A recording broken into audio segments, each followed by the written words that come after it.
Devereaux is going to pass. No, it's Bishop in there now. It's time for local sports on the NCWLIFE Channel, your local TV station.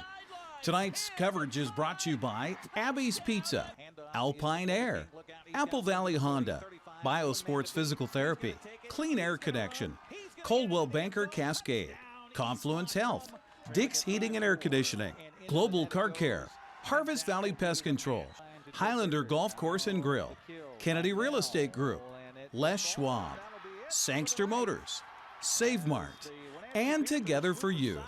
Now let's head live to the stadium for coverage of local sports on your local TV station, the NCWLIFE Channel.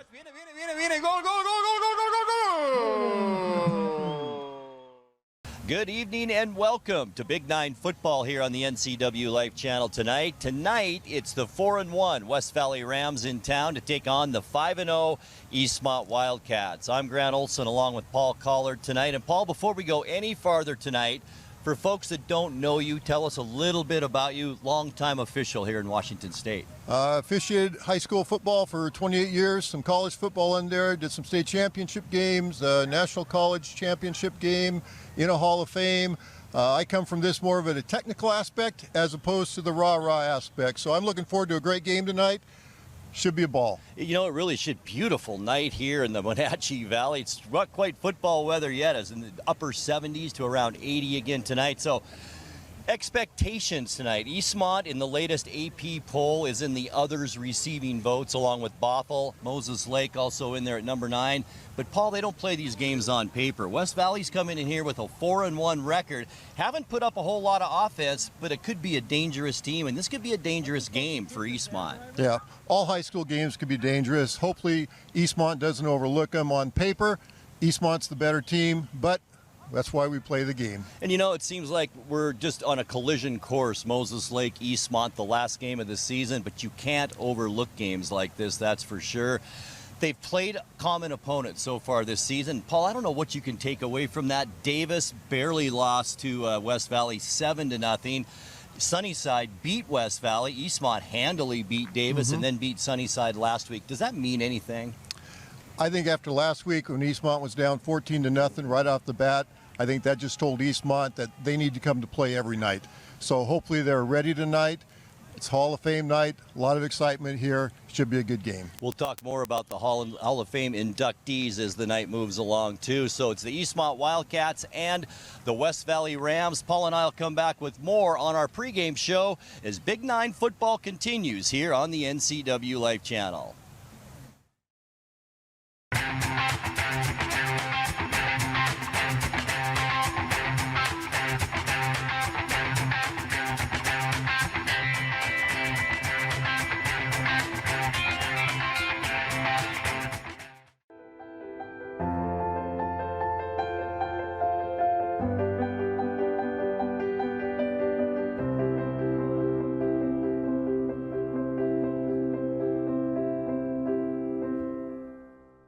Eight different political campaigns, 16 candidates, 3 cities deciding their future.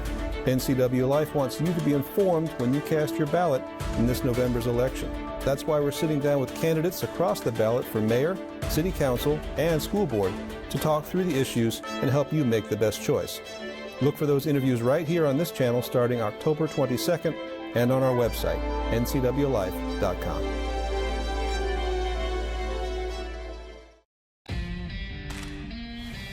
Pre-game show continues now on the NCWLIFE Channel. Grant Olson along with Paul Collard. And Paul, we talked about games aren't played on paper, but boy, some of these numbers just jump out at you. Eastmont total yards for the season, 2,040. West Valley, 971. A big disparity there, and the biggest probably is in the rushing category, of course.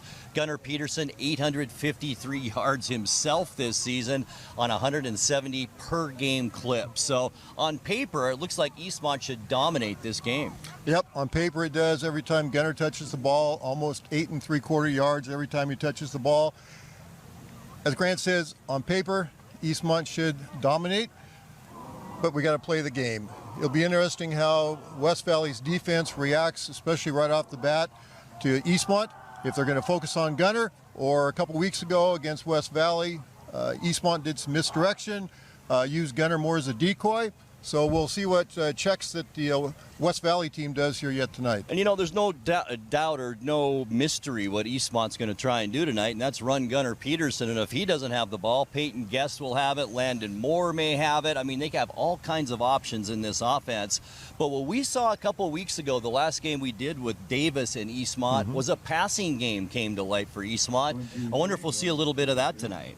I'm sure we're going to see some of that tonight. What I was impressed when I came to that game, the receivers ran routes and they knew exactly where to go, right? They hid behind the defensive linebackers in front of the safeties. Luke Gale swung around, dumped the ball in, completed catch. Yards after catch was good. And again, they used Gunner as a decoy, but I fully expect tonight Gunner. I think so too, and really underrated, Paul, the Eastmont defense. They have been stellar throughout this season, gave up those quick points at Sunnyside, and then gave up one touchdown the rest of that game. They are a very underrated group, and I think West Valley's going to be a little bit surprised. They haven't seen a defense like Eastmont's yet this year. Yeah, definitely. And one of the things that impressed me a couple weeks when I watched, both the offensive and defensive players keep their feet under them. They got a lot of sound fundamental tackling. They look at the ball carrier when they tackle him.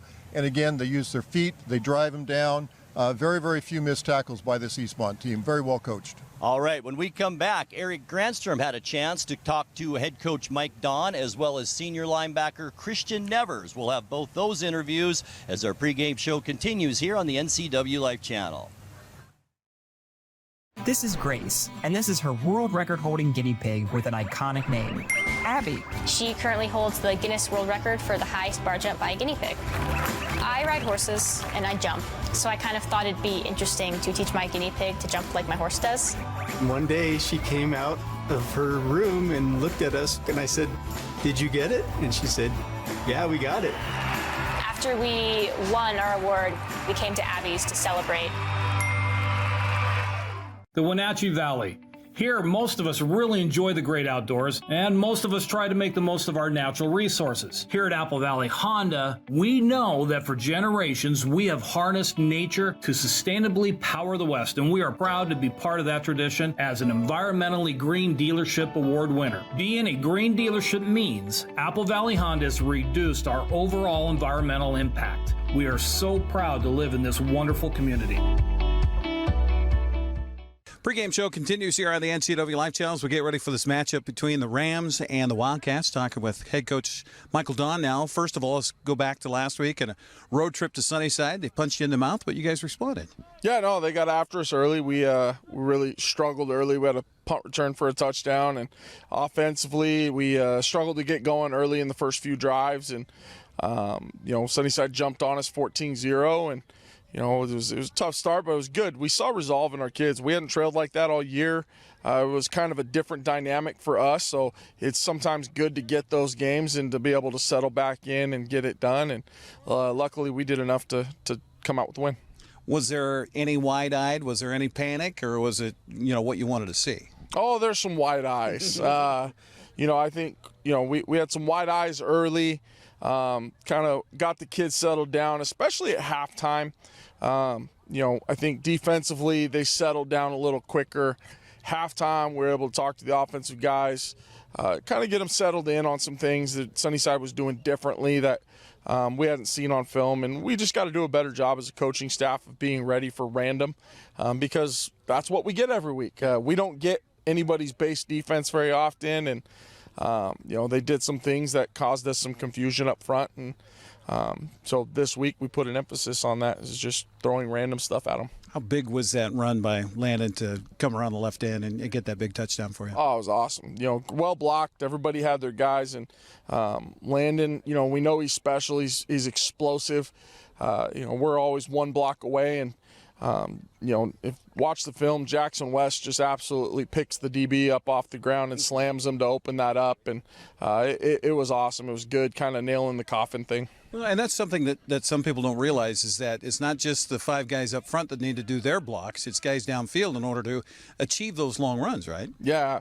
Our explosive runs are because our receivers are so good at blocking. We hit a lot of big plays, and when we hit big plays, you see our receivers downfield getting after it, and that's kind of one of the unsung things things about them is, we got 3 guys who really take pride in blocking well and have a lot of fun getting big blocks and flatbacks out at receiver. Well, let's get a scouting report for West Valley. They like to spread the ball out offensively. What are you expecting? They've struggled a little bit offensively. They only average about 200 yards a game, but they're going to kind of go back and forth between the spread and they run some I formation stuff. But they're a little bit different from last year, where they had you got a Division I signal caller, and he's got his Division I wide receiver with him. They're both at Utah Tech, and they're just trying to figure out who they are right now. But they're 4-1 because they play great defense. Nobody's really scoring a lot of points on them. They've only given up more than 14 once all year. Pitched 2 shutouts already, and they're a physical, tough team on defense. So I think it'll really come down to whether we perform offensively this week. Well, and that starts up front, right? That defensively getting your guys a little pressure, and then offensively guys doing their assignment. Yeah, no, if we do our assignments, we're going to be all right. We've got some guys who are still struggling a little bit with some little things, but overall we're improving every week. And if we can play some clean football, our best football is still ahead of us. And, the goal is to be playing your best by week 8, 9, 10. We're coming on week 6, so we're kind of hoping we're getting a lot closer to that best football. I know turnovers are huge. They give the ball away a lot. Is that something you're going to key on defensively? I think it's something that just kind of happens. It's not something you can just go out and say, hey, we're going to really try to get turnovers this week.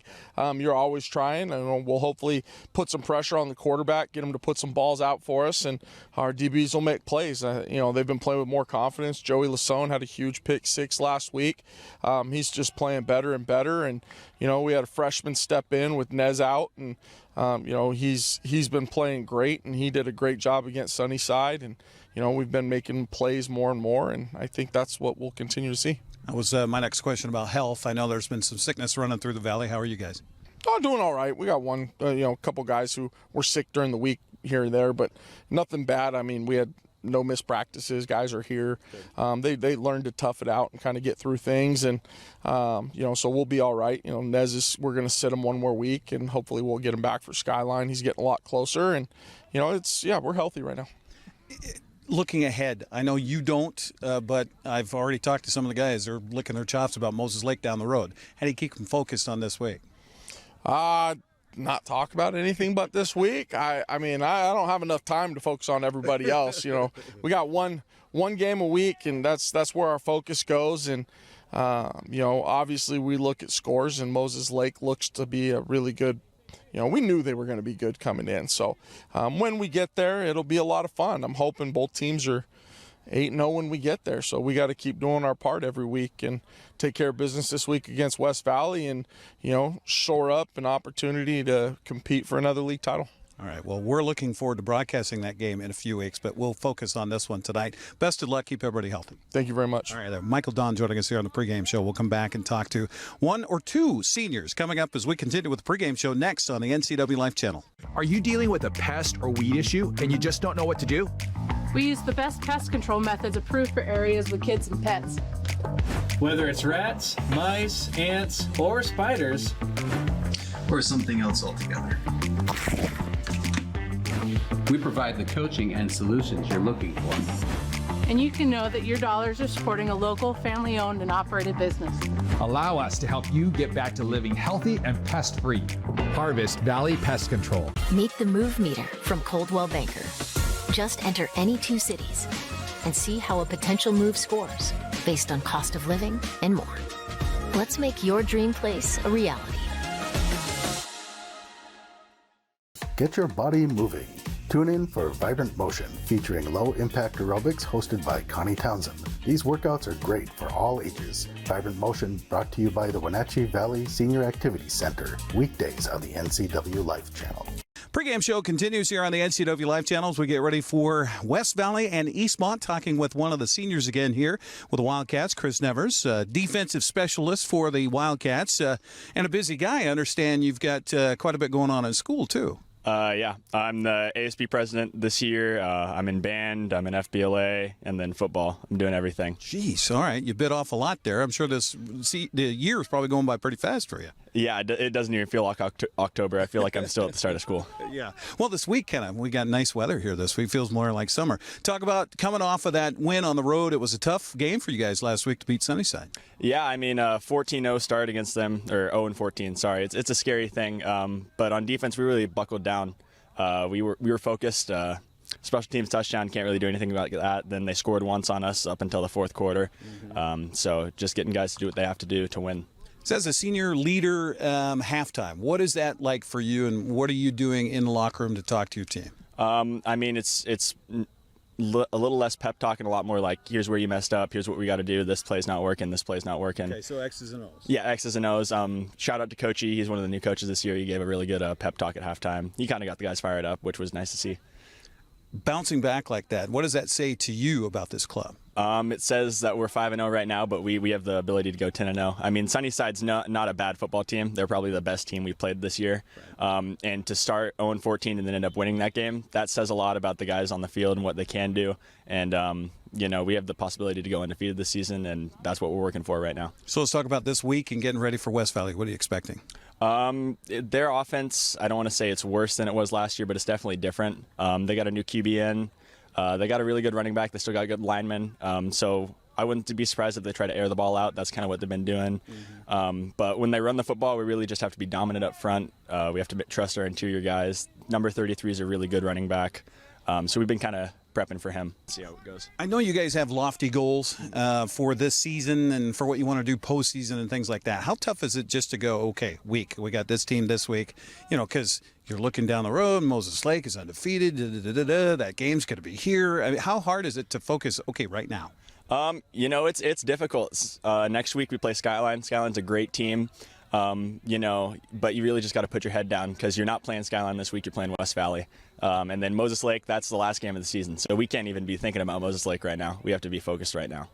Undefeated, ranked top 5 in the state. Do you guys care about that? I didn't even know we were ranked top 5. So that's kind of the mentality here. We're just playing football. Okay, so Coach Don was right when he said the kids don't even pay attention to it. So how fun is this? I mean, for you, it's a senior year. It's your last chance to play football with these guys. And to have the success you're having, it's got to be a lot of fun. It's so much fun. I mean, if everything this season goes wrong, we have 5 more games left. We're halfway through our season. Hopefully we end up playing more than that, but it doesn't even feel like we're halfway through yet. And we are. So really, it's just a lot of my best friends out here on this field, and we're just having fun playing football. Cool. That's cool. So beyond high school, what are your goals? What are your hopes? I want to be a lawyer, so I'm not good enough, nor am I looking to play football in college. So looking at a few different schools to go to for political science and get a law degree somewhere in the future. All right. And specializing in, and is this something your family's into? Why law? My dad was really big into just like, I want to be a constitutional attorney. He's super big into stuff like that. So I get a lot of what I want to be in the future from him. Okay. So constitutional's the area of law I'm looking into, and it's mainly because my dad. So that could lead to a political future too. Is that something you're interested in? That's the plan. Okay. Yeah. All right. Congressman Nevers maybe down the road. All right, let's talk about when you have free time, which I don't think you have a lot of these days, but what do you like to do? I do video games and I do homework. Then I got some chores I got to do. Tonight I got to go play band for a volleyball game, so not a lot of either of those things. But the one day a week I get, it's usually homework. So now, see, I love the fact that you're still hanging on to the band thing. When I was in high school, they said you got to pick between sports and band, which sucked. So what do you play? Trumpet. Oh, see, I was a trumpet player too. So are you able to get that practice in you need in order to maintain your chair? You still do chairs, right? Yeah. Yeah, I'm first chair, so it's a little bit of practice. So that means, for those that don't know, he's the leader of the trumpet section within the band, right? Yes. Okay. That's a little bit of practice. I mean, with the sophomores, our music isn't too difficult because they're still coming from the junior high. They're new. But, you still have to make the rhythms down and stuff. You'll see me playing the national anthem this Friday night with them, so I'm excited for that. But, yeah, awesome. It's a juggling of time. Awesome. Well, best of luck, not only tonight, but in the future for the rest of the season and for the rest of your attorney/political career down the road. Thank you. I appreciate it. All right, Chris Nevers joining us here on the pregame show. We'll come back with the starting lineups brought to you by TC Slingers on the way next year on the NCWLIFE Channel. Allergens. You can't see them, but they live in your carpet and your air ducts. Call the experts at Clean Air Connection for a clean, healthy living environment. Experience, education, and the right equipment equals the best cleaning job possible. Call Clean Air Connection today. Pet dander, allergens, dust, and pollen? Trust your home's carpet and duct cleaning to the experienced experts at Clean Connection. This locally owned family business educates their staff and uses only the best equipment. Call Clean Air Connection today. At Confluence Health, our mission is clear: to provide exceptional care for our community. We believe in healthcare that's personal and local because we're just like you, members of this great community. We are Confluence. Local care by and for our community. Local care by and for our community. Local care by and for our community. We are Confluence.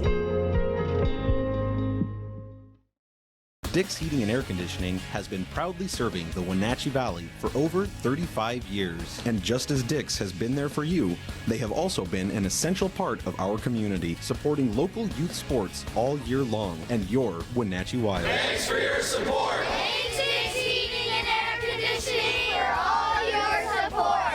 Thank you. Dick's Heating and Air Conditioning, your local, independent, trained comfort specialist. Call 884-6444 today. If you could live anywhere, where would it be? And what would it be like? Open up a world of possibilities when you sell your home and make those dreams real. At ColdwellBanker.com, you can get an instant estimate on your home, compare cost of living city by city, and learn more about our revolutionary seller's assurance program. So it really is true. Your dreams don't have to be just dreams. At ColdwellBanker.com. At Kennedy Group, we understand that buying and selling is more than a transaction, and it's more than just a house. This is where you will gather with friends and family, and where a lifetime of memories will be made. But buying a home is more than memories. Oftentimes, it's your biggest financial decision. The agents at Kennedy Group understand this and provide real estate advice based on your goals and dreams. Call us today, and let's find your happy place. Like most backseat drivers, I'm all about safety. Uh-oh!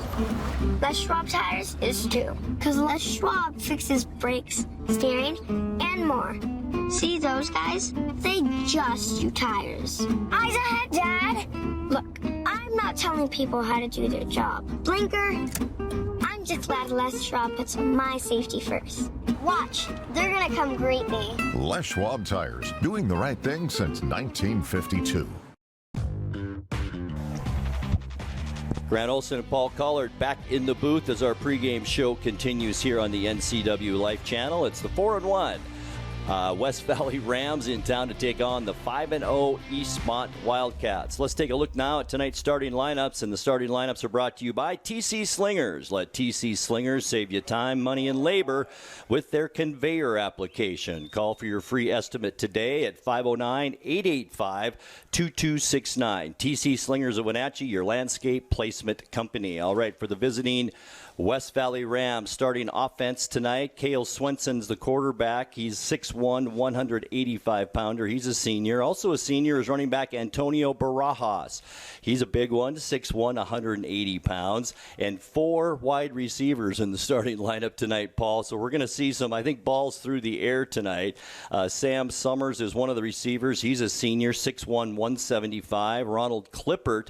And get this, folks, only a freshman. No, he's a senior. I'm sorry. There is a freshman coming up, but he's a senior, 6'1", 170. Seth Woodcock, another receiver, 6 feet, 185 pounds. He's a junior. And Dalton Hargraves, he's the freshman I'm telling you about, 5'7", 165 pounds. And, Paul, he starts on defense, too, so this freshman might be somebody to keep an eye on here tonight. Yep, he's got a good future ahead of him, starting as a freshman at a 4A school. Very impressive. It really is. Now for the big boys up front for the Rams, Jason Woodcock. And when we say big, folks, he is a senior at 6'7", 295 pounds. Here's tonight's national anthem.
Great job, as usual, by the Eastmont Wildcat Band as we continue on now with the starting lineups. And for West Valley on the offensive line, besides the big boy, and Paul, 6'7", 295. I'm not sure I've seen a bigger player yet this year. He's the biggest one we've seen in the Big Nine, and I was at a Skyline game, and I don't even think they even have any kids that big. Impressive. That is impressive. Also an offensive lineman is junior Derek Droback. He's 5'10", 200. Also a junior, McKenna Payakuli. He is a big one, too, at 6'1", 210 pounds. James Bolin is a tackle, 6'2", 205-pound senior. And rounding out the offensive line for the Rams is 6'3", 220-pound junior Arthur Knight. Head coach of the Rams is Ryan Scott. And now for the homestanding Eastmont Wildcats at quarterback, Luke Gale. He's a 6'2", 180-pound senior. Behind him at running back, 170 yards per game this season. It's Gunnar Peterson, 5'9", 190-pound senior.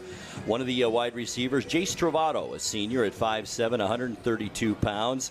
The two wing players, Landon Moore, who will touch the ball a lot tonight, a senior, 5'7", 160. The other wing is Peyton Guest, also a good runner with the football, 5'7", 155-pound senior. Now for the offensive line, Ernesto Villa is the center, 5'8", 215-pound senior. Left guard is Abe Garcia. He is 5'8", 235 pounds. At left tackle, Armando Farias. He's a senior at 6 feet, 210 pounds. Now on the right side, right guard is Damian Arellano. Great inside guard, 6 feet, 230-pound senior. And the right tackle, he's a junior, Riley Morgan, 5'11", 200 pounds. Head coach of the Eastmont Wildcats is Michael Don, as the captains are out at the center of the field. Looks like West Valley did win the toss. They elected to defer. So Eastmont will touch the ball first here as we get going here in the Big Nine matchup tonight with the Rams and the Wildcats. And I'll tell you, Paul, here we are over halfway through at least Big Nine play. There are a couple of non-league games. Wenatchee's playing one that Eastmont will go over to Skyline next week. But it's been an interesting Big Nine so far. I mean, I think everybody kind of knew Moses Lake and Eastmont would be kind of the cream of the crop, but now we've got some other teams kind of fighting for position. You know, we've got Sunnyside, also West Valley's in that mix, so it's going to be interesting as we come down the stretch through October. Yeah, it'll be very, very interesting, and hopefully the hometown team here, Eastmont, won't be overlooking this game. I think Coach Don has got them focused on this game. Moses Lake is looming a few weeks from now, but both teams need to keep winning for that to be an 8-0 battle for both teams. And as I mentioned, Eastmont is in the others receiving votes category, the AP Top 10 4A poll. They had 10 first-place votes. Moses Lake comes in at number 9. That's pretty darn good. Two Big Nine schools literally in the top 12 in 4A football. Yep, that's very, very impressive, especially when you start talking about some of those King Coast schools and whatnot. Being the same talk about that, very, very impressive for the Big Nine. Other Big Nine games around the area tonight, or around the league, I should say. Davis is at Moses Lake tonight. Wenatchee in the non-league matchup at 2A Ellensburg. That'll be an interesting game. And Sunnyside is visiting Ike. We mentioned it is Hall of Fame night tonight here at Eastmont High School, and those being inducted into the Hall of Fame include Paul Reeser. He was the head boys track coach. Also Pat Newman, head cheerleading coach. Rebecca Tarbert, she was the track and field and soccer player, class of 2014. Also in the class of 2014, Jeremy Van Asche, track and field and football. And Carmen Robb also will be inducted. She was a swimmer from the class of 2009. So teams are on the field, and we are just about ready for football. Great to have you along tonight here on the NCWLIFE Channel. I think we might see a little surprise tonight from this Eastmont offense, Paul. I think we might see some passing from Eastmont tonight. That Davis game kind of took Eric and I by surprise. They were very efficient through the air that night. I'll tell you, Luke Gale looked great that night, but hasn't done a whole lot since that game. So we'll see if they do put it up a little more tonight. Yeah, I think last week he only had 4 completions, but that game 2 Friday nights in the same exact stadium, he had lights out night, was hitting receivers. Receivers were running crisp routes, and just a great night for Eastmont football. All right, here is the kick. As he's mentioned, Eastmont with the football first, taken by one of the up men, and it's across the 35 out to about the 38-yard line. Receiving the kickoff with Eastmont Wildcats. And Eastmont will take over there. First possession of the ball game, 11:52 on the clock, and just underway here on the NCWLIFE Channel. Great to have you along. Eastmont at their own 38-yard line. Luke Gale at quarterback. Of course, we'll see a lot of Landon Moore, as we mentioned, and Peyton Guest in there as well. Gale under center, unusual. Two-step drop, goes right side, has Austin Ruffins out there, makes a move, it gets over midfield. That's a 12-yard gain on first down. And the Wildcats just like that in Ram territory. I think you just talked about that a second ago, Grant. Open it up with some passing. Right. And under center, Luke Gale. We don't see a lot of that either from Eastmont. Well, I think they want to get some new looks and other things for their other teams in the future to be looking at on film. Well, you know, it's a wing tee, Paul, the old wing tee, but it's a modified kind of wing tee. A lot of motion and that kind of thing, and Eastmont has really been able to pull it off. Yep, a lot of just quickness, too. Gale again is going to put it up. Same play. Ruffins, I think, was going to take some steps before he had the ball in his hands, and that'll go incomplete. And that'll bring up second down and 10. Boy, Ruffins had some room in front of him to run as well. Adrian Ruffins, a 6'4", 180-pound senior for Eastmont. And as I said, brings up second down and 10. Jace Travato split out right side all by himself out there. Splitting out left side is Jackson West for the Wildcats. Gunnar Peterson yet to touch the ball here for Eastmont. I think that might change right here, Paul. No, they're going to put it up again. That same play, this time to Travato. Slips the first tackle, almost gets by the second, and very close to another Wildcat first down. I think it'll be just short at the 40-yard line. That pass complete. They must have seen something on film for the left side of that defensive side of the ball to focus on that all these first three plays. Well, one thing that jumps out at me, Paul, is their defensive backs playing well off these receivers for Eastmont, so it's kind of an easy 5-yard pass and catch for the Wildcats so far. Yep, pitch and catch it looks like. Jackson West splitting out left side. Gunnar Peterson on your screen behind Luke Gale.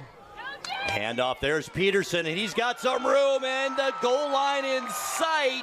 Peterson into the end zone, 39-yard touchdown.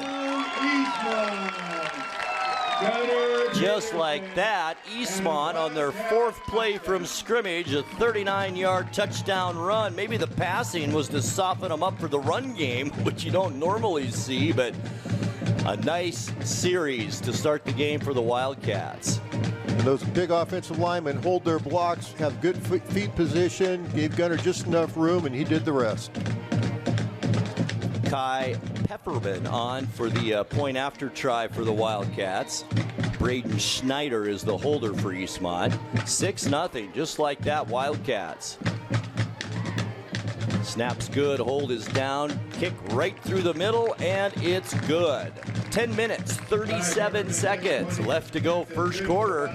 It's Eastmont 7, West Valley nothing. We're back to Wildcat Stadium in 60 seconds.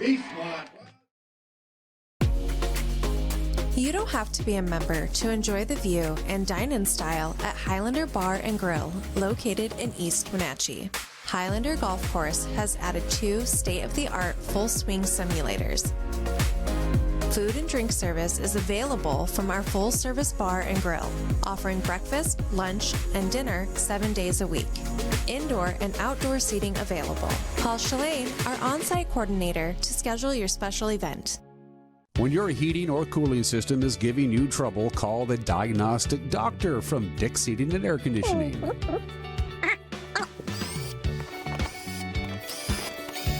Here's the culprit right here. All joking aside, when you call Dick's, you're calling 35 years of experience at customer service right here in the Wenatchee Valley. Dick's strongly believes in repairing before replacing, and they service all major brands of HVAC units. That Eastmont scoring drive, 4 plays, 62 yards, only took a minute 15 off the clock, highlighted by a 39-yard touchdown run by Gunnar Peterson. The point after try, good, and we are at 7-0, just like that. Here's Pepperman with the kickoff now for Eastmont. High kick that's taken at about the 7-yard line. Fake reverse to the left. I think it's going to do much good, although the kick returner does get away from a little bit of action. The returner was Josiah Waters. A nice return up to the 20-yard line. Actually, a nice run. A little fake there they tried to do and came around the side. I think West Valley knows they're going to have to do a little bit of trickery to be in this game. Yeah, you got a lot more out of that, Paul, than it looked like he was going to at first, that's for sure. So the Ram offense on the field for the first time tonight, already down 7-0. So we'll see what this offense can do. A lot of seniors and a lot of juniors on this offense. Remember, 4 wide receivers, and we're seeing that right off the bat. 2 split to the left of Swenson, 2 to the right side. The running back, Antonio Barajas. Barajas gets the carry. Left side, taken down immediately on the Eastmont tackle, Josh Leonhardt by the Wildcats. And that's, I think, a loss of about 2 yards on that first down. And Sisso, a loss of the play, takes the ball back to the 18-yard line. It'll be second down. And Josh Leonhardt on the stop. Nice play. He's a player from his defensive back position. We'll be saying his name a lot tonight. So second down and 12 now for the Rams. Cale Swenson in shotgun. Barajas again, left side, and there's Leonhardt again. Same play, same tackler, and about the same result. I think this time Barajas does manage to get back to the line of scrimmage.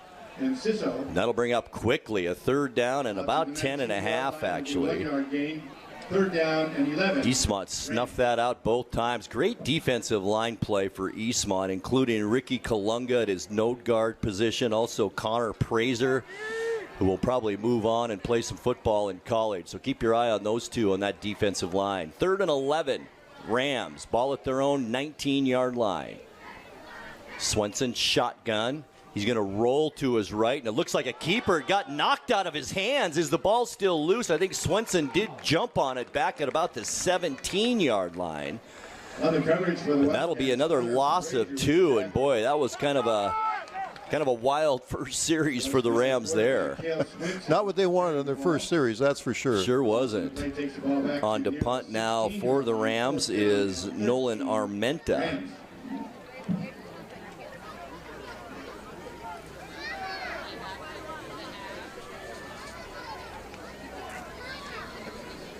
.847 left first quarter. Big rush, and the Eastmont Wildcats get a piece of it. The ball is out of bounds, and it looked like it went out at about the 1-yard line.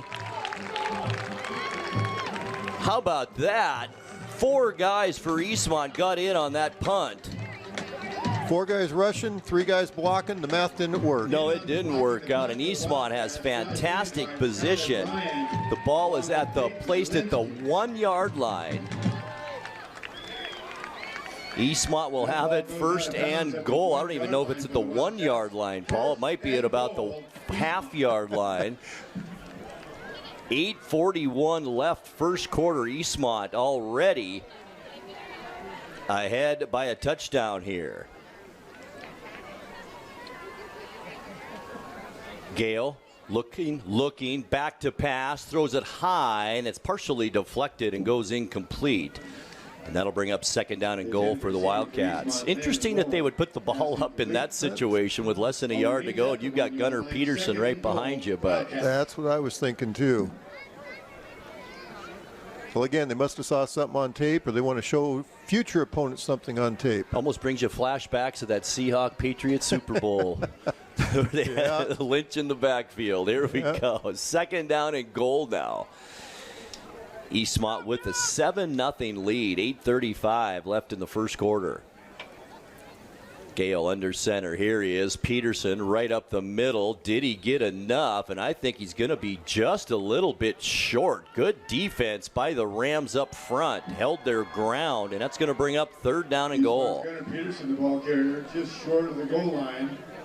It almost looked like he made it from up here, but the guys in striped shirts didn't think so. Third and goal. Well, you know, forward progress is so subjective, isn't it, Paul? You've probably known that your whole career, but Especially now with the umpire in the offensive backfield, he can't help as much. That's a good point, too. Gale just going to keep it right up the middle, and he is in for the touchdown. 1-yard run by the quarterback, Luke Gale. And we're quickly now at 13-0 here in this Big 9 contest. And an Eastmont touchdown.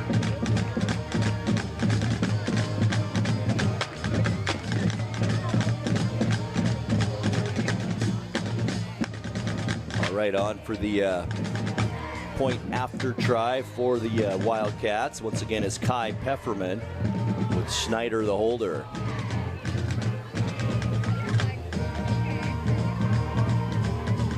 Snap good, hold down. There's the kick by Pepperman, and once again, it's through the middle, and it's good. 7:57 left to go, opening quarter. Just like that, Eastmont 14, West Valley nothing. Back with more in 60 seconds. Können Sie mir das Problem sagen? Meinen Zylinder überschwimmt. Flute, ich habe mein Fugen verloren. Keine Sorge. Global Car Care. We speak your car's language. Fragenschlussen. Hey, you. Well, I got a leaky transmission, my head gasket's shot, and I could use some new brake pads. That dog don't hunt. Global Car Care. We speak your car or truck's language. The agents of Kennedy Real Estate Group are committed to providing the ideal client experience. We believe in the power of relationships. Why? Because we don't just work here, we live here. From the nonprofits we serve, the parks where we play, and the local businesses we support, our team understands the value of living in the Wenatchee Valley. Let's begin your real estate story.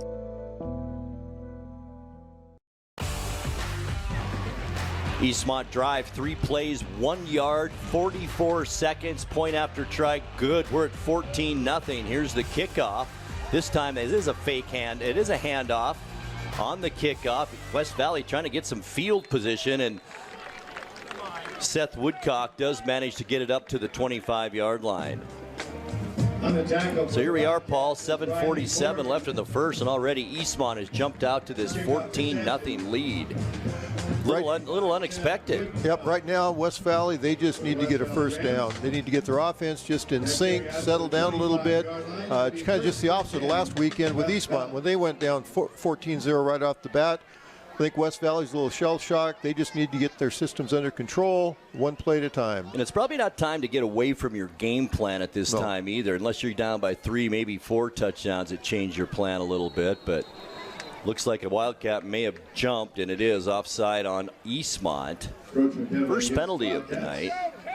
That's kind of been the bugaboo of Eastmont so far this season. Even in that Davis 48-0 blowout, I believe they had 8 penalties in that game, which you wouldn't expect in a game like that. But that's been kind of an issue for Eastmont this season. Yeah, those dead ball ones, that's all mental. When the clock stopped like that, that's a mental mistake. Well, that'll bring up first down and 5 now for the Rams. A very manageable first down. Right side, I think that is Barajas this time. Number 11, and he gets it up to the 35-yard line, and that'll be awfully, or 34, about a yard short of the first down. 4 yards on that play. So second down and 2 now for West Valley. Ball at their own 34-yard line. That free 5-yard penalty they got, I think, helped their mental aspect, too. That's true. Little things like that can do it. 2 running backs in the backfield this time. It's A.J. Kelly Nash along with Barajas. Barajas, the carry behind Nash, does get the first down up to the West Valley 37-yard line. Gain of about 3. And you said it, Paul. They just need a first down to try and settle things down a little bit. And I do want to welcome the folks that are listening down in the West Valley, Yakima area. We did mention that this game would stream on our Facebook page tonight. So all you folks in that area, thank you very much for watching. Yeah, welcome aboard. Welcome aboard. Beautiful night. I'm sure it was beautiful in the Yakima Valley today as well. Just fantastic early fall weather here for football. I think it was 70 degrees at kickoff. All right, 1st and 10. West Valley at their own 37. Swenson shotgun. Handoff again. Left side, Barajas. And boy, he might have got a yard up to the 39. Give him about to the 38. About a yard on that play. That's already his 5th carry for 7 total yards. And you mentioned that Eastmont may have been seeing something on the defense of West Valley. Is West Valley seeing something on the defense of Eastmont? That's that same play over the left side. I think we've seen it 3 or 4 times now. Yep. So they may be seeing something on that side of the Eastmont line, too. But they got Christian Nevers right there at 42. Outstanding linebacker. You heard him in our pregame show. 2nd down and 8. West Valley Rams, clock moving as we approach 6 minutes, halfway mark of this first quarter. Swenson shotgun, looks right, and then in the middle of the field is flushed out of the pocket, scrambles left side, does manage a gain out of it. About 3 yards right at the 40-yard line. Run out of bounds. So that'll bring up 3rd down and 7 now. Boy, this is a big 3rd and 7 for West Valley. I know it's early, but the Rams down by 2 scores here. 5:56 left in the first. This is a big play on 3rd down. I know it's early, Paul. Yeah, it's early, but West Valley would sure like to get this first down, keeps momentum going, march down the field, get a score, and then they're right back into this ball game. Because you got to think that Eastmont's offense still pretty fresh. Their last scoring drive, 1 yard. It took 3 plays, so they haven't been out on the field all that much. Here we go, 3rd and 7. Swenson under pressure. There's Nevers blitzing from his linebacker position, and he'll be down at the 32-yard line. That's a loss of 8 yards on that play, and that brings up 4th down now and about 15. That quick little blitz through there. Too many red jerseys, not enough white jerseys, and Swenson just didn't have enough time. Nevers, such a really good linebacker as well. All right, the punter for the Rams out there is Nolan Armenta once again. Takes a running start at it. Low line drive kick. Bounces at the 40. Picked up by the Wildcats at the 32. It's Chase Travato, and he gets past the 35 out to about the 37-yard line. Very nice tackle there by Noah Soaptich on the open field. Chase Travato. So the 3rd possession of the first quarter, believe it or not, for the Wildcats. They've scored on both their previous possessions in this one. It's 14-0 as the offense comes back out on the field. Well, let's see how they open up on this series. If they throw another flare pass down here to the bottom of the screen, or if it's Gunnar Peterson or some misdirection in the middle. Luke Gale in shotgun on this possession. Once again, Gunnar Peterson to his right. Gale looks right. Pump fake now. He's going down the field to Travato. Tripped up. Not sure that was catchable, Paul, but there was some contact there at about the 40-yard line. It goes incomplete. Actually, great no call. Both players looking for the ball. They just got tangled up. I think that's a great no call by the official. I like to play call on 1st down, too. A pump fake out in the flat. Send your guy down the sideline and see what you got. But incomplete. That brings up 2nd down and 10 for Eastmont.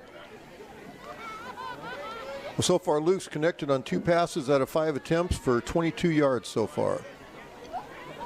That's about half the total of the Sunnyside game last week, where I think it was 42 yards for the game. All right, Eastmont's running out of time. They're going to have to call timeout here. 2 on the play clock, 1, and Coach Don does call timeout. There was confusion out there. There's no doubt about that, as Luke Gale trying to get the play to the rest of his teammates. Tonight's broadcast is brought to you by Abby's Pizza. For more than 50 years, Abby's has proudly served the Northwest with toppings to the edge, 100% real cheese and freshly rolled dough. Make it at Abby's Pizza Night. Also by Apple Valley Honda. Test drive a new Honda today at Apple Valley Honda in East Wenatchee. Apple Valley Honda committed to preserving the environment, not only with fuel-efficient vehicles, but also with other eco-friendly actions and alternatives. 5:03. Sorry, Paul. Oh, that's fine, Grant. I was just going to say, hopefully that timeout in the middle of the first quarter, or towards the end of the first quarter, doesn't come back to haunt them. Those mechanical mistakes can't get the right lineup, can't get the right play called. Hopefully that doesn't come back to him. And that really gets Coach Don going, too, when the offense can't get where they're supposed to be. So here we go, 2nd down and 10. Gale shotgun once again. Handoff. No, it's a fake to Peterson up the middle. And there's a pass down the middle right into the hands of Ruffins, into the fingertips. Beautiful pass. And it's incomplete. I think Ruffins would like to have that one back. When he watches the film tomorrow, he's going to see how he should have caught that ball. Boy, Gale just put that right on his fingertips. Ruffins 6'4" out there, so a nice throw by Gale. I've been impressed by Luke. Good footwork. He has got a good plant foot, good follow through, and he waits until his receiver gets to that open spot, and actually just before that spot, gets the ball in the air in a nice spiral. 3rd down and 10. 2 receivers split left. It's West and Ruffins as Jace Travato near side of the field. Gunnar Peterson in the backfield right next to Gale. Fake Peterson up the middle. And here's Gale again going downfield. And he overshoots Travato. And that goes incomplete. And that brings up 4th down for the Wildcats. A very unusual series of plays there. Not one run in that whole series. Yep, I don't think Coach Don's going to be happy about that. From the timeout on the first play, 3 passes, none completed. That's not a good series.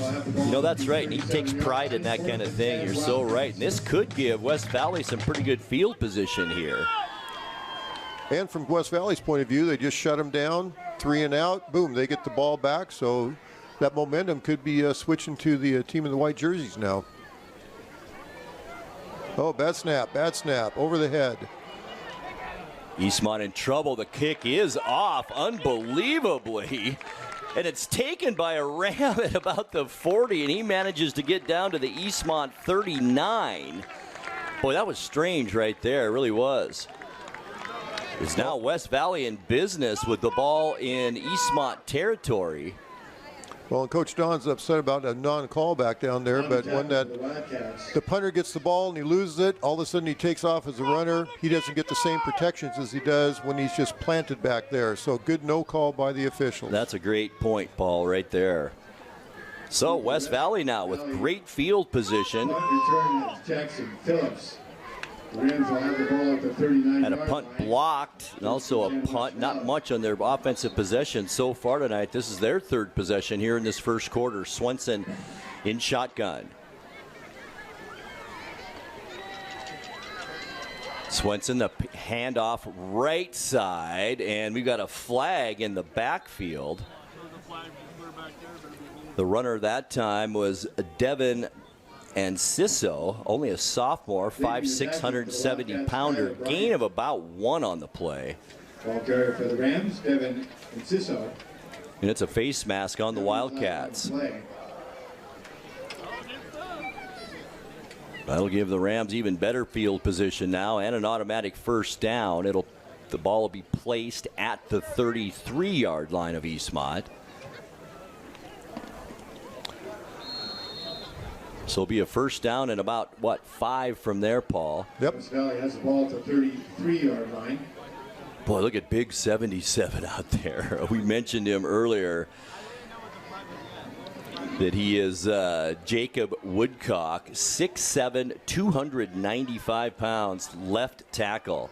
Can't hardly miss him, can you, out there? You can't miss him, but they haven't really run behind him No, yet they either. have. They tried. Swenson now on a little inside screen, and it's complete. 30, 25, 20 into inside the 10 and is wrestled down at the 6-yard line.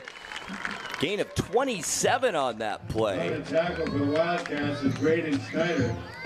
Who was a receiver there for West Valley? I believe it was number 8, wasn't it? I thought it was number 1, Darren Hargraves. Oh, it might have been Hargraves. Yeah, I think you're right. That was a nicely designed play, that inside screen. Very nice play. Or as Brandon Harley calls it, tunnel screen. I guess it's the same. So West Valley in business. 1st and goal from the Eastmont 6-yard line. 3:37 left to go first quarter. Eastmont up 14-0. Quarterback draw. Here's Swenson. Tried the right side, then went up the middle inside the 5-yard line. Looks like it'd be marked down at about the 3, gain of 3 yards.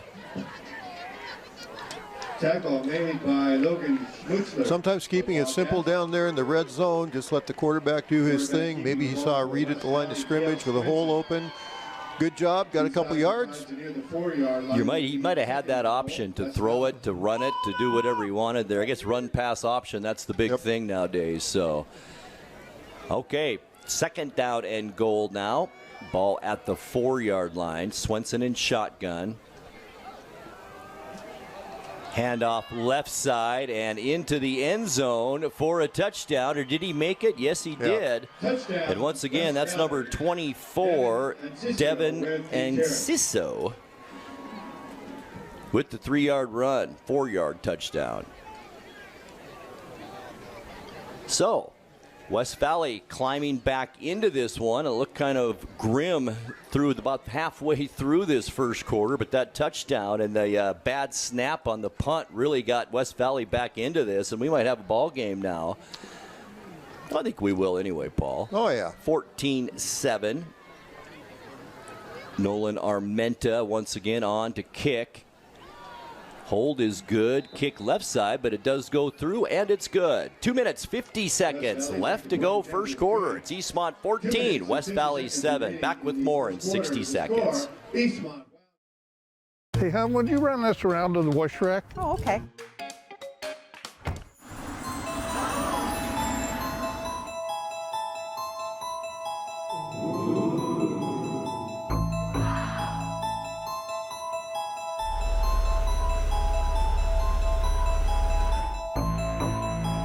Hey, hon, what happened? They shrunk the truck. The all-new midsize Canyon is now available at Sangster Motors. Hey, welcome back to Save Mart. What can we help you find today? We're looking for a mattress. Oh, right this way. We got a large selection. We have this pillow top here. Oh, comfortable. We have more to choose from down here. Oh. I think I have the perfect one over here for you. I guess we'll take this one. You'll find it at Save Mart. Full service at a low, low price. 3 plays, 39 yards for the Rams. Took a minute 56 off the first quarter clock. The point after try good anyway with a 4-yard touchdown run by Enciso. And the kick good. And now we're at 14-7. And Paul and I were talking during that break how important and costly that muff snap and I guess punt in general was for Eastmont. And now the momentum could be on the side of the Rams. We'll have to wait and see. Here's the kickoff taken by the Wildcats and a good run back up to the about 35-yard line. I think Peyton Guest was the return man that time for Eastmont. Peyton Guest. Be interesting to see for Eastmont if we get a good dose of Gunnar Peterson. Now that we had 3 and out last time with 3 passes, none of them completed. Maybe get back to just some good old Eastmont fundamental football.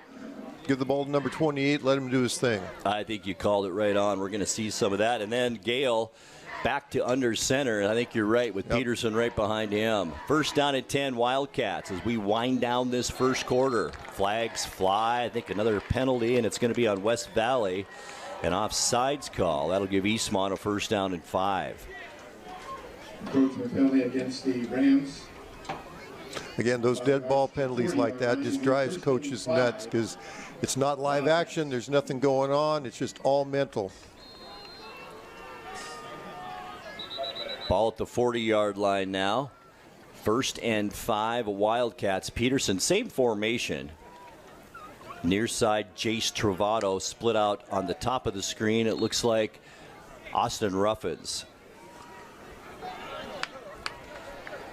Here's the handoff left side, and not much for Peterson that time. Nice open field tackle, and that's not an easy thing to do to Gunnar Peterson. With that tackle for West Valley, it was number 6, Noah Soptich, the sophomore from his safety position. Normally when Gunnar gets that through that first wave, the linemen have a good block. They hold their blocks just long enough, him to pop through. He normally gets through that initial second wave and gets out in the open like that. He really got such powerful legs, Paul. Just so powerful. And they keep churning. They don't stop. Second down and 3 Wildcats. Ball at their own 42. It's time Gale under center again. Handoff left side, and I think it's Landon Moore over there. Very, very close to a first down. Eastmont's Landon Moore, the ball carrier. First time Moore has touched the ball tonight. But we got third and a long one. And carry out to near the 44-yard line. I'm guessing running play. What would you think? I would say a running play, yes. Especially after that last series. If that would have been a little more successful, I think maybe Coach Don would try something here, but I think it's going to be all probably Gunnar Peterson right up the middle. West Valley packing it in the center of that defense. Gale under center. Minute 21 left in the first quarter. Moore in motion, gets the handoff, quick handoff left side, lowers that shoulder, gets across the 50 into Ram territory, and about a 7-yard gain at the 48-yard line. Nice play call there by Coach Don. I think he knew the Rams would be keen on Peterson a little bit, and a nice quick handoff to Gas. Yeah, even their Landon Moore, Even their linebackers were pinching in the middle, so that quick little pitch play going around the side just made a great call, and a good effort by all the team. So first down at 10 for the Wildcats as we dipped under a minute left to go in this first quarter. Gale back to pass, comes right side. There's Ruffins with another drop. And that's the second time I think he was going to start running before he had the ball. And he will head right to the sideline. That brings up second down at 10. Pass incomplete.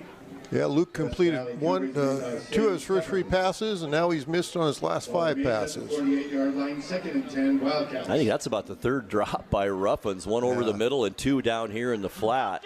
Yeah. Coach Don having a word with him right now. He's a senior. He'll shake it off. Second down at 10, Wildcats. Jackson West split out right side for Eastmont. Handoff, it's Moore, left side again. Why not? That was that 3rd and 1 play, and it's very successful once again as Moore is drugged down at the West Valley 34-yard line. Gain of about, 14 on that play. Eastmont's Landon Moore. Good blocking downfield, and I know Coach Don takes great pride in his wide receivers being good blockers. Holding their blocks, and they love to block as much as they love to catch the football, and let the running back get some big numbers too. And boy, you have to be a good blocker if you're a wide receiver in this offense. You just do. First down at 10. Eastmont cooking now on their 4th drive here of this first quarter. Handoff, here's Peterson. Jukes his way across the 30 down to the West Valley 29-yard line. 4-yard gain for Peterson, and that will probably do it here for this first quarter as we're under 10 seconds now. And that will do it. First quarter is up and over here at Eastmont High School. Our score after 1, Big 9 matchup tonight. It's the Eastmont Wildcats 14 and the West Valley Rams 7. Second quarter action coming your way in 60 seconds.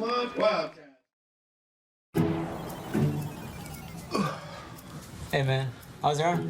Getting better, actually, thanks. Did they give you anything for pain after surgery? Because I think I may have some left over. Nah, that's all right, man. Actually, me and my doctor talked about not sharing prescriptions, and that ibuprofen is a good option for me.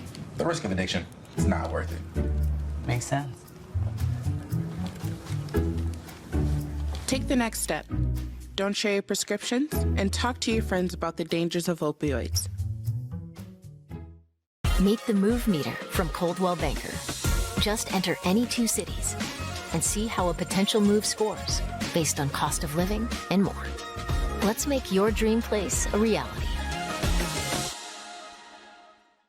Get your body moving. Tune in for Vibrant Motion, featuring low-impact aerobics hosted by Connie Townsend. These workouts are great for all ages. Vibrant Motion brought to you by the Wenatchee Valley Senior Activities Center, weekdays on the NCWLIFE Channel. Grant Olson and Paul Collard back in the booth with you here on the NCWLIFE Channel as we are just about set to begin second quarter action. It's Eastmont 14, West Valley 7.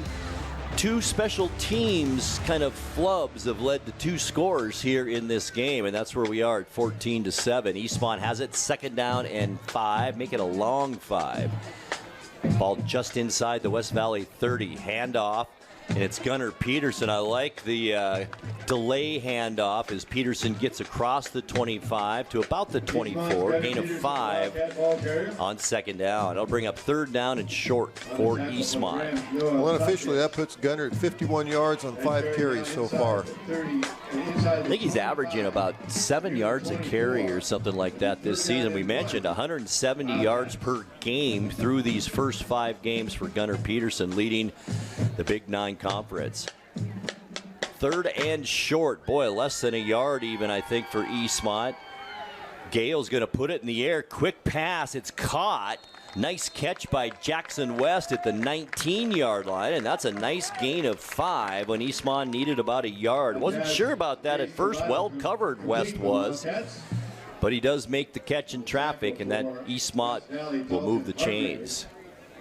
Reception made inside the 20 to the 19. Ball will be at the 19-yard line. Just underway, second quarter on this Hall of Fame night here at Eastmont High School. We will bring you that ceremony coming up at the break. Gale under center, Peterson behind him. Guest in motion, handoff. Peterson was grabbed right at the line of scrimmage and really couldn't get his feet moving there. It is a gain of 1.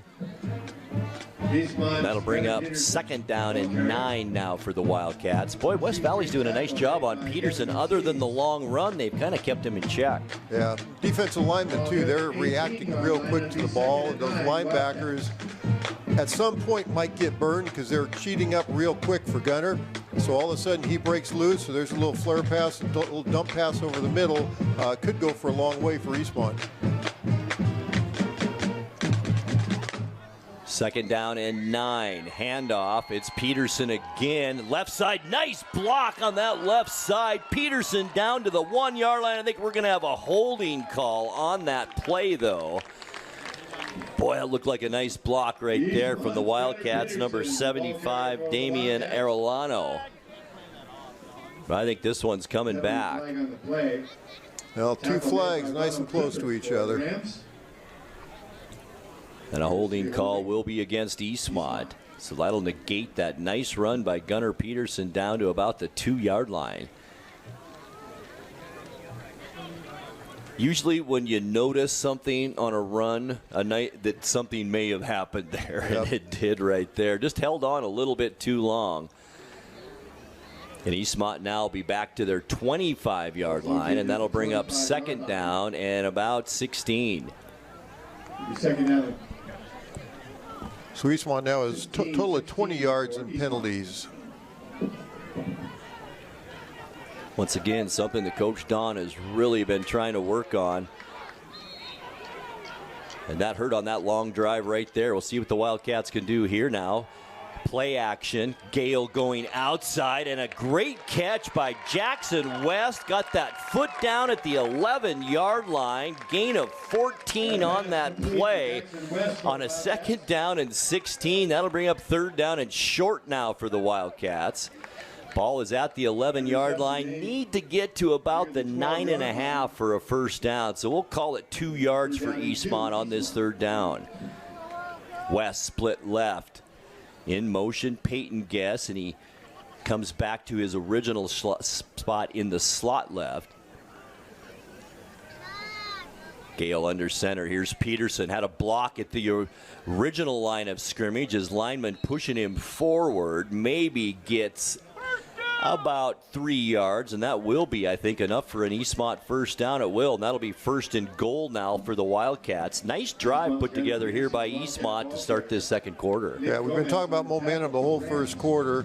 I think Eastmont right now has some of that momentum, and they're doing smart football now. They're just playing within their game. They're doing what they need to do. Holding penalty brought them back, but they got their focus, their mental stuff right back, and now here they are close to a touchdown. 12th play of this drive for Eastmont. First down and goal at the West Valley 9-yard line. This time Jackson West left side as Ruffins on the right side. Handoff right side and all the way into the end zone for the Wildcats. Number 24, Julian Cortez, the junior. Julian Cortez. And that is a 9-yard touchdown run for Cortez. And Eastmont goes back up by 2 scores. Very impressive after that 10-yard penalty. They could have just folded, but they just got their focus back and came right back. 2 plays later, touchdown. Yeah, you're right. They came off that awful drive where they had 3 plays and netted 0 yards on that drive and came back with this 12-play monster drive to take, once again, a 2-score lead. Here's Kai Pepperman on for the point after try. It's up and it's through the middle. 9 minutes, 21 seconds left in the second quarter. Eastmont 21 and West Valley 7. More Big 9 action on the NCWLIFE Channel in 60 seconds. 8 different political campaigns, 16 candidates, 3 cities deciding their future. NCWLIFE wants you to be informed when you cast your ballot in this November's election. That's why we're sitting down with candidates across the ballot for mayor, city council, and school board to talk through the issues and help you make the best choice. Look for those interviews right here on this channel starting October 22nd and on our website, ncwlife.com. Abby's has been around the Pacific Northwest for generations. Yep, our parking lot used to have phone booths, and this amazing hair was considered to be in style. You know what hasn't changed in the past 59 years? Our recipes, hand-rolled dough, and toppings to the edge. That's what makes us legendary. It's back, baby. You asked for it, and Abby's listened. Bacon. Bacon. Cheddar. Yep. This amazing pizza is on sale for a very limited time. Hurry in or order at abbys.com. Your taste buds and family will thank you. That Eastmont scoring drive, 12 plays, 65 yards. The Wildcats took 5 minutes, 12 seconds off the clock. A 9-yard touchdown run by Cortez. Pepperman, the point after, good, and we're at 21-7. Here's the kickoff now. And Eastmont takes it at about the 12-yard line. Another one of those fake handoffs. It worked this time. That might be a horse collar right there. Very close to it as the runner goes down at about the 36. Well, it looked like he got him by the shoulder pad and pulled him down instead of right behind the neck. That's also a really tough call, too, isn't it? Yep. Especially when you got bang, bang to make the call. No, that's right. This is the first drive now, the second quarter for West Valley. All 3 of their drives in that first quarter. 1st and 10, West Valley. And really the only scoring drive, Paul, for West Valley was 3 plays, 39 yards. So they still haven't really put together a sustaining drive yet. And we'll wait and see if they can do it maybe here. 5 plays, their longest drive so far tonight. Got a late substitution coming in. Coming in is Devin Ortiz, a 6-foot, 185-pound juniors. Once again, Swenson in shotgun. Handoff left side, a full head of steam and a nice run. Ball is loose at the end of that play. Flag comes flying in. So we'll see what all this means. That was a nice run on first down of about 7 yards. Leading the tackling for the Wildcats, Austin Padron. Devin Enciso, he's a strong runner for a sophomore, isn't he? Well, looks like that's going to be coming back. It's on West Valley, didn't catch the call. Holding. Came in kind of late, too, didn't it? Behind the play after the ball, it seemed like, was on the ground. That will take West Valley now inside their own 30-yard line to about the 29. First and 17 yards now for West Valley. 9:06 left to go second quarter. Once again coming up at halftime, it's the Hall of Fame induction ceremony here at Eastmont High School, and we will bring you that at the break. Might even bring you a little bit of the Eastmont band at halftime. We'll see how it goes, but it's been all Eastmont so far in this first half. 21-7. Clock moving at 8:45 left to go before the break. Swenson in shotgun fumbles the snap. The ball's still loose. Eastmont may have jumped on that. A couple of West Valley Rams just tried to grab at it, and a Wildcat came flying in there. Let's see who's got it. The referee's still kind of checking out the pile. And it looks like West Valley does recover it, Paul, back at the 20-yard line. To make it the 22-yard line, so... Yeah, just from an officiating point of view, when the official knows who's got the ball, if the offense has it, you want to just come right up with the next down. If the defense has it, start pointing. Right. Tyson Gonzalez and Connor Frazier. Second down and forever now. 2nd and 22 for the Rams. Going backwards here on this possession. That'll be 2nd down and forever, West Valley. 7:50 left in the second quarter. Swenson in shotgun. Going to roll to his right this time. Looks that way. A little bit behind the intended receiver, Seth Woodcock, and it goes incomplete. On the coverage, Tyson Mora for the Wildcats. West Valley's just trying to do some safe plays here, something they have some control, little short passes. Good pass, receivers just not quite there to catch it. So, but again, as Pat Haley, the stadium announcer, said, 3rd down and a whole bunch. 3rd and forever. Now it's 3rd and 26. They must have adjusted that a little bit. The ball is at the 22-yard line. Clock stopped at 7:41 left in the second quarter. Eastmont up 21-7. Great to have you along tonight on the NCWLIFE Channel. Beautiful early fall night here in the Wenatchee Valley. Screen pass set up over the middle of the field. It's caught there by Seth Woodcock. Not much doing as Woodcock gets across the 25 to about the 26-yard line. Gain of 4 on that 3rd down play. Here comes the punting unit for the Rams. Yeah, nice job by the defense of Eastmont. They let them get a few yards, kept everything underneath them. Nice tackles, and they should be getting the ball back here in reasonable field position, maybe even close to the 50-yard line or in. Jace Travato will be back to receive this punt from Nolan Armenta. Armenta gets the snap. Here's the punt, end over end. It lands at the 49-yard line, takes an Eastmont roll, and comes toward midfield and will be down at the 49. So fantastic field position once again for Eastmont here late in this second quarter. And again, just 2 fundamental mistakes. Holding penalty by West Valley, then the bad snap. That was about 18 yards worth of miscommunication. Punt. Eastmont gets the ball in great field position. Just, again, mental mistakes.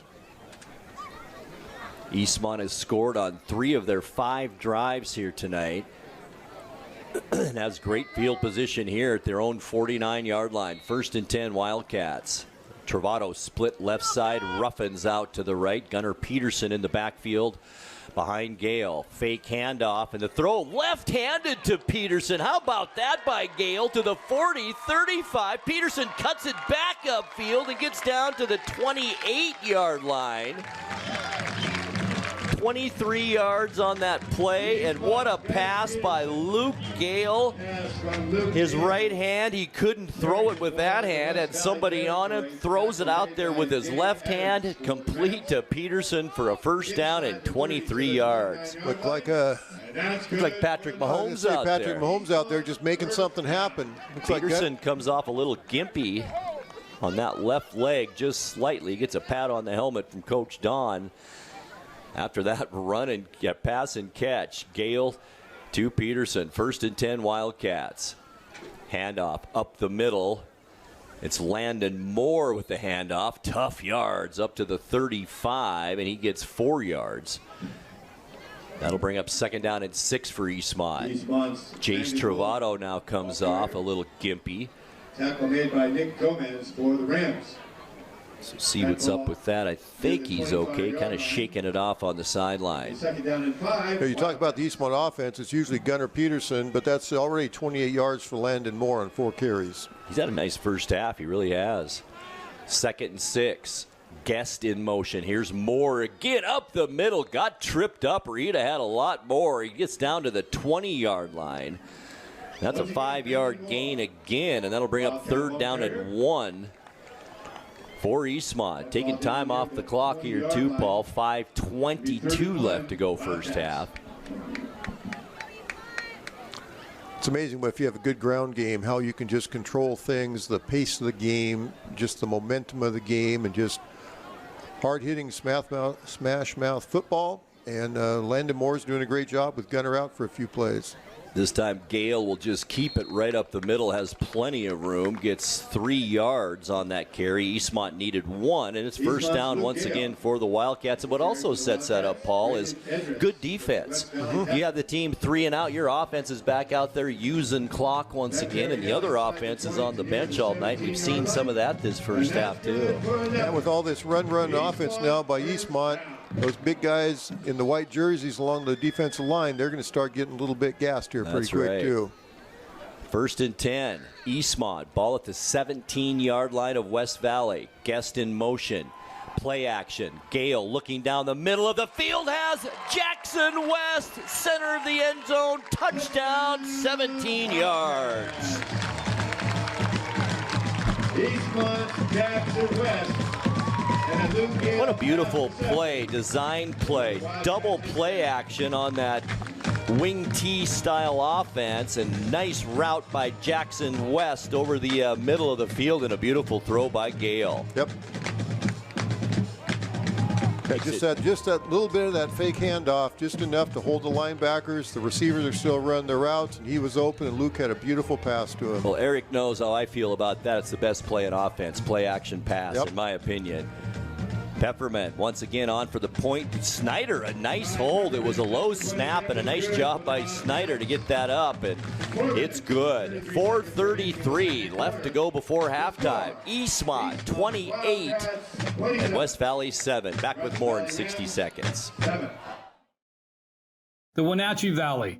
Here, most of us really enjoy the great outdoors, and most of us try to make the most of our natural resources. Here at Apple Valley Honda, we know that for generations, we have harnessed nature to sustainably power the West, and we are proud to be part of that tradition as an environmentally green dealership award winner. Being a green dealership means Apple Valley Honda has reduced our overall environmental impact. We are so proud to live in this wonderful community. If you could live anywhere, where would it be? And what would it be like? Open up a world of possibilities when you sell your home and make those dreams real. At ColdwellBanker.com, you can get an instant estimate on your home, compare cost of living city by city, and learn more about our revolutionary seller's assurance program. So it really is true. Your dreams don't have to be just dreams. At ColdwellBanker.com. Eastmont scoring drive, 5 plays, 51 yards. Took off 2 minutes, 22 seconds off the clock. 17-yard touchdown pass from Luke Gale to Jackson West. The point after by Peppermint is good, and that's where we are, 28-7. Here's the kickoff by the Wildcats. Will we see this fake again? And it is handed off on the fake this time, left side. And with the run back, Seth Woodcock, and he is pushed out at around the 21-yard line. It'll be interesting to see how West Valley comes out of this now. If they're going to be aggressive or just try to get some runs, get a first down, give their defense a chance to rest, too, because they've been out there a lot. I think you hit it right on the head on their last possession. You said they played it safe. They were playing not to make a mistake, it seemed like, on that last possession. Very safe plays. They were kind of deep in their own end like they are now, so you're right. It will be interesting to see what they have for us here. 4 receivers in this offensive set, 2 to the left of Swenson, 2 to the right. On this first down and 10. Swenson shotgun going deep down the left side, and a Wildcat was the closest player to that football in coverage for Eastmont. Number 33, Aaron Escalara. The 5'7", 138-pound junior with coverage for Eastmont, incomplete. Either the quarterback threw it a little too far or the receiver didn't think it was going to go that far, because the receiver just kind of seemed to almost slow down a little bit. The ball was about 6-7 yards over him. Cale Swenson, that was a pretty nice toss down the sideline. Yeah, beautiful play, beautiful ball. Pretty decent-sized quarterback, 6 feet, 185-pound senior is Swenson. Like Barajas is in there this time. No, he isn't. And Swenson's just going to keep it around the left side. Quickly converging are the Wildcats. And a nice play. One of the first players in on that, Skylar Bryant. Number 9 is deep from his defensive line position. Quarterback. And that'll bring up third down now for the Rams. Third down and about 5. And lots of red jerseys fighting off blocks. There was 5 red jerseys around him when he finally went down. So good attacking defense by the Wildcats. I love the way their linebackers converge. And they're quick. They really are quick. And they keep their heads up, too. They're looking. Led by Josh Leonhardt out there. Just fantastic linebacker. Also Nevers. Here's third down and 5 now. Swenson shotgun. Big play for the Rams, down 28-7, and it's picked off at the 36-yard line. Downfield for the Wildcats, Logan Schmaltzer. A sophomore, 6 foot, 200-pounder, and Eastmont has great field position again. Great read, just dropping back and keeping his eyes. We're looking at the quarterback's eyes. Right place, right time. Good job by the sophomore. Eastmont will have it at the West Valley 25-yard line. Plenty of time left in this second quarter. 3 minutes and 25 seconds left. Eastmont already up 28-7 in this one. And Gunnar Peterson is out there. He does look like he's favoring that left leg a little bit, but let's see how he responds. We see a touchdown from Eastmont here. That might be it for Peterson tonight. If he is a little bit gimpy, we'll have to keep our eye on that too. 1st and 10, Wildcats once again deep into West Valley territory. Handoff, there's Peterson, left side, breaks a tackle, almost broke another one, gets down to the 19-yard line, and that's a nice gain of 6 yards on first down for Gunnar Peterson. And just when we say it looks like he's a little gimpy on his left leg, what's he do? 2 hard cuts with his left ankle, left leg, to make that nice 6-yard run. Second down. 2nd and 4 now. The ball is at the West Valley 19-yard line. Peterson in there still. Left side of Gale. Split out left side is Jackson West. 2 receivers to the right side. Screen pass is set up. Peterson waiting for his blockers. He gets some blocks and scampers into the end zone. 19 yards. Gunnar Peterson. Luke Gale on the pass to Gunnar Peterson and a Wildcat touchdown. So another score for the Wildcats, making it 34-7, pending this point after try. Boy, Wildcats looking good right now. Now we talked about how Luke Gale had 5 straight incompletions. He's now got 4 straight completions and looking real good out there. You're a Hall of Fame inductee. Eastmont going to go for 2 here. Just outside. Ahead 34-7. Hall of Fame inductees make your way down to the track. Gale threw it over his head. I'm not sure what that was. That had to be a play they ran in practice that at some point in the season they were going to get to play that one, I'm guessing, because that was a very unique point after touchdown play. That was, I don't think I've ever seen that before, ever. So anyway, the point after, I guess the 2-point conversion, no good. So we're at 34-7 with 2 minutes and 40 seconds left to go here in this second quarter. Only 40 seconds on that drive for Eastmont, and they only had to go 25 yards on that drive. Well, so far, Gunnar Peterson, between his rushing and his receiving, is a total of 100 yards on the dot. Just amazing. Excuse me, 106 yards. So West Valley finds himself down 34-7 here with 2:40 left to go before halftime. Pepperman will kick it off for the Wildcats. Back deep is Seth Woodcock for West Valley to the near side. Boy, just one mistake by the Wildcats so far in this game, and that was on a punt play. Other than that, Eastmont has been just solid here tonight. Here's Pepperman with the kick, high and deep this time, and it's going to go into the end zone for a touchback. And even in the first quarter, there was mental mistakes, some offsides, some procedure penalties, but they've tightened that up. And ever since they went out 3 and out with those 3 passes that were incomplete, it just seems like they're just playing better fundamental football, running the ball, hitting their blockers, getting their blocks. The receivers are blocking where they need to. Running backs are making proper cuts. defensively. They're especially their linebackers, when they're making initial contact, they're still keeping their heads up, looking to find that ball carrier. First down and 10, West Valley. 2 minutes, 40 seconds left. Ball at their own 20-yard line. Swenson pass out near side, and it's incomplete. Nice defensive play by the Wildcats. Joseph Lasson, who has really come on and played some good football here this season for the Wildcats, and that'll bring up second down and 10. Now, so far, Cale Swenson's got five attempts, 2 receptions. The receivers have caught for a total of 31 yards. Well, just haven't been able to get really anything going on the ground or through the air yet. It's like Gunnar Peterson's getting some more tape on his ankle. Right down below us on the Eastmont sideline. Here's Swenson now, quarterback draw on second down and 10. Has some nice room over the right side, and he's rustled out of bounds at the 32, and that will be enough for a West Valley first down. 12 yards on that carry for Cale Swenson.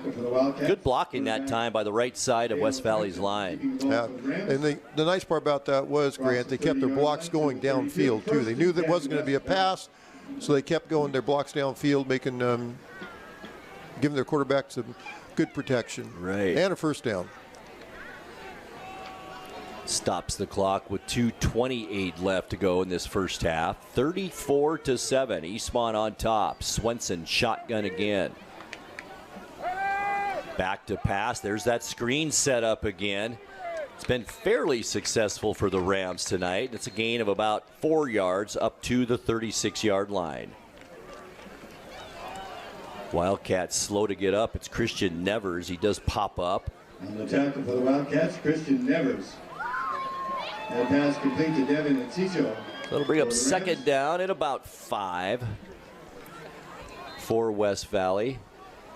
His timeout is called on the field. I think we'll take a quick one as well. 2:18 left to go here in the second quarter. It's Eastmont 34 and West Valley 7. We're back in 30 seconds.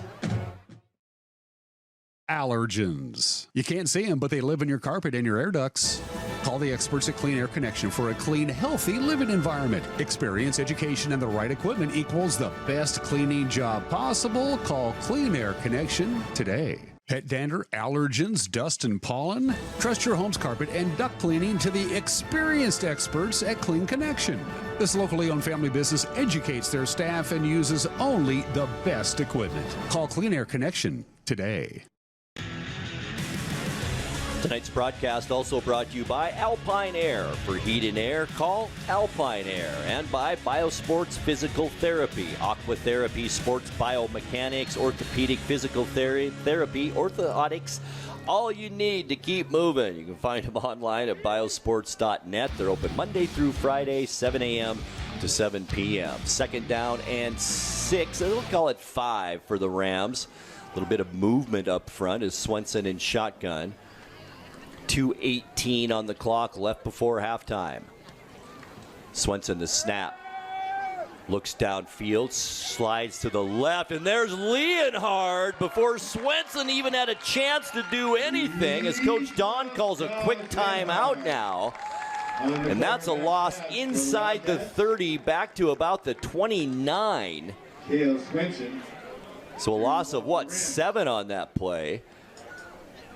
Lost on the play, takes the ball. That'll bring up third down and 12 now for the Rams. What a play by Leonhard, huh? Yeah, I actually thought Swenson was going to miss everything, and man, he just got shot out of a cannon. It looked like the way he was, following him and getting him. He has played outstanding football from that linebacker position all year. Tonight's broadcast brought to you by Clean Air Connection. Keep your carpet, area rugs, upholstery, and air ducts clean for a healthier environment inside your home. Call Clean Air Connection today or at yourcleanconnection.com. Also by Coldwell Banker Cascade, encouraging you to leave your mark. Coldwell Banker Cascade is guiding you home right here in North Central Washington. Pretty smart time out there by Coach Don, Paul. 2 minutes, 9 seconds left. Third down and long, and Eastmont defense has done great in these situations throughout this half. And that could give Eastmont some pretty decent field position if they do hold here. Well, we'll see how aggressive the West Valley coach is, too, if he's going to throw a pass or something safe or just a quick little pitch to the running back here. 4 receivers in this set, so we'll see about that. Woodcock in motion from left to right. Swenson looking right. Now he's flushed out of the pocket, and nothing doing for Swenson. He ran right into big Ricky Kalunga from his nose tackle position. And I don't think Swenson even got back to the original line of scrimmage. Did pick up a yard. Quarterback keeping the ball.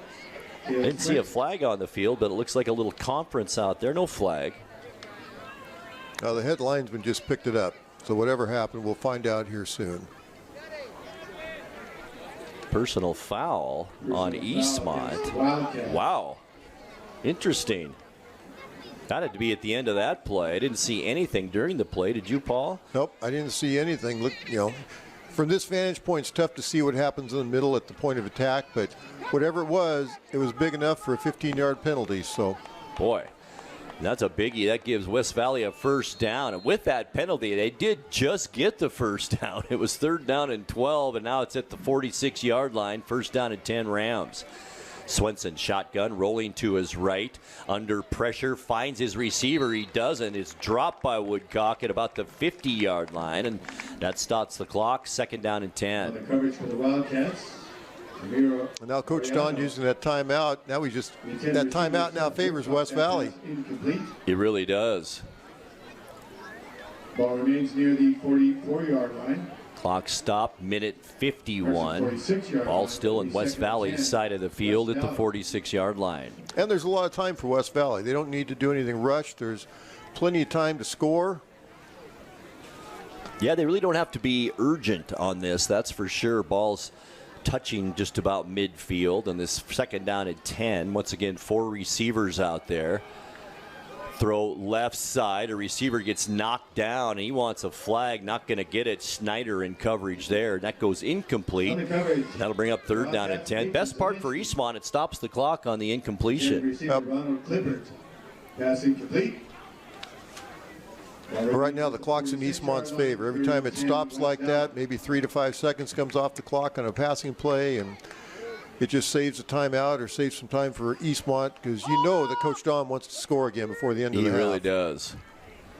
Minute 47 on the clock on this 3rd down and 10. Same formation, 4 receivers, 2 right, 2 left.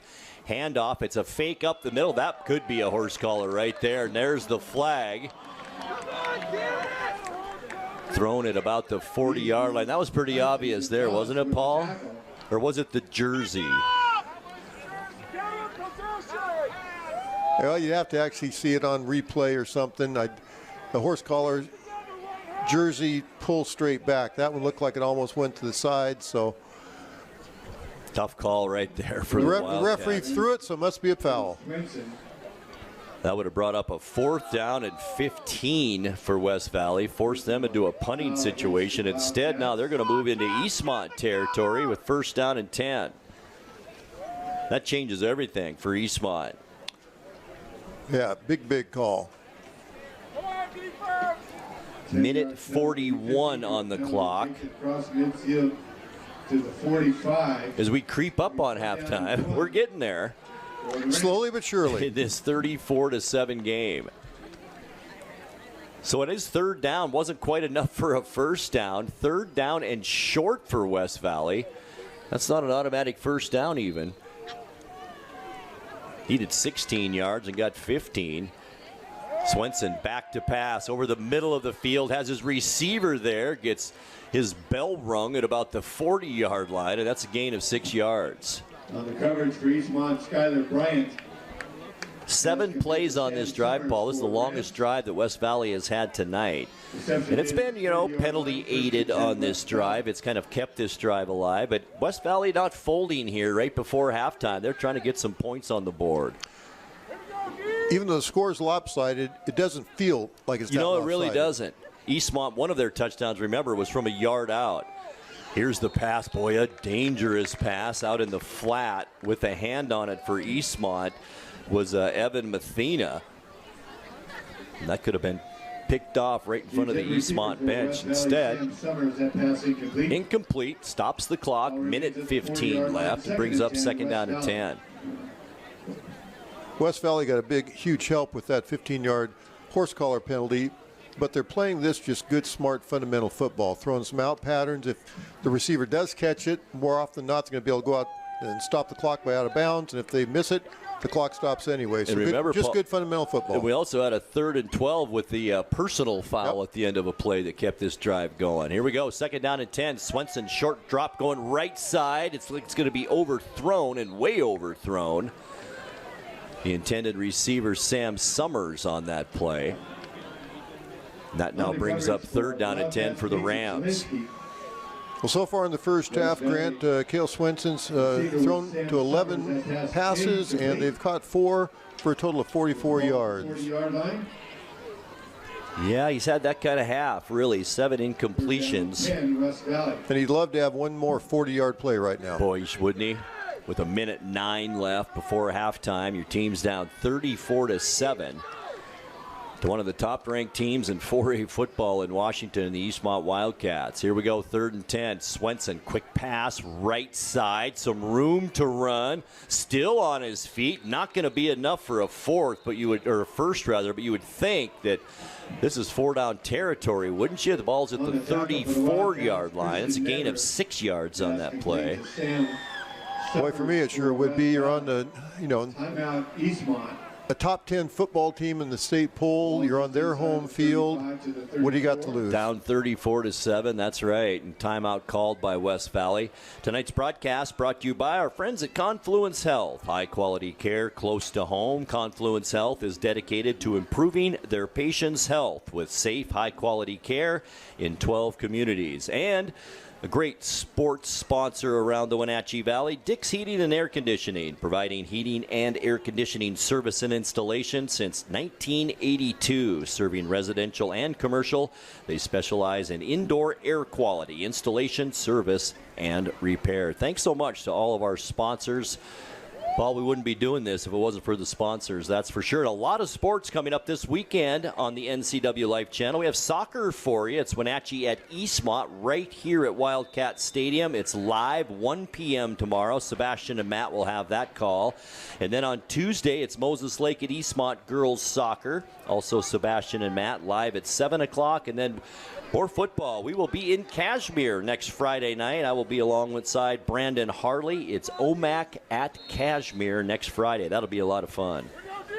All right, 4th down and 4 for West Valley. This is a big play for the Rams right here just to kind of keep them in it.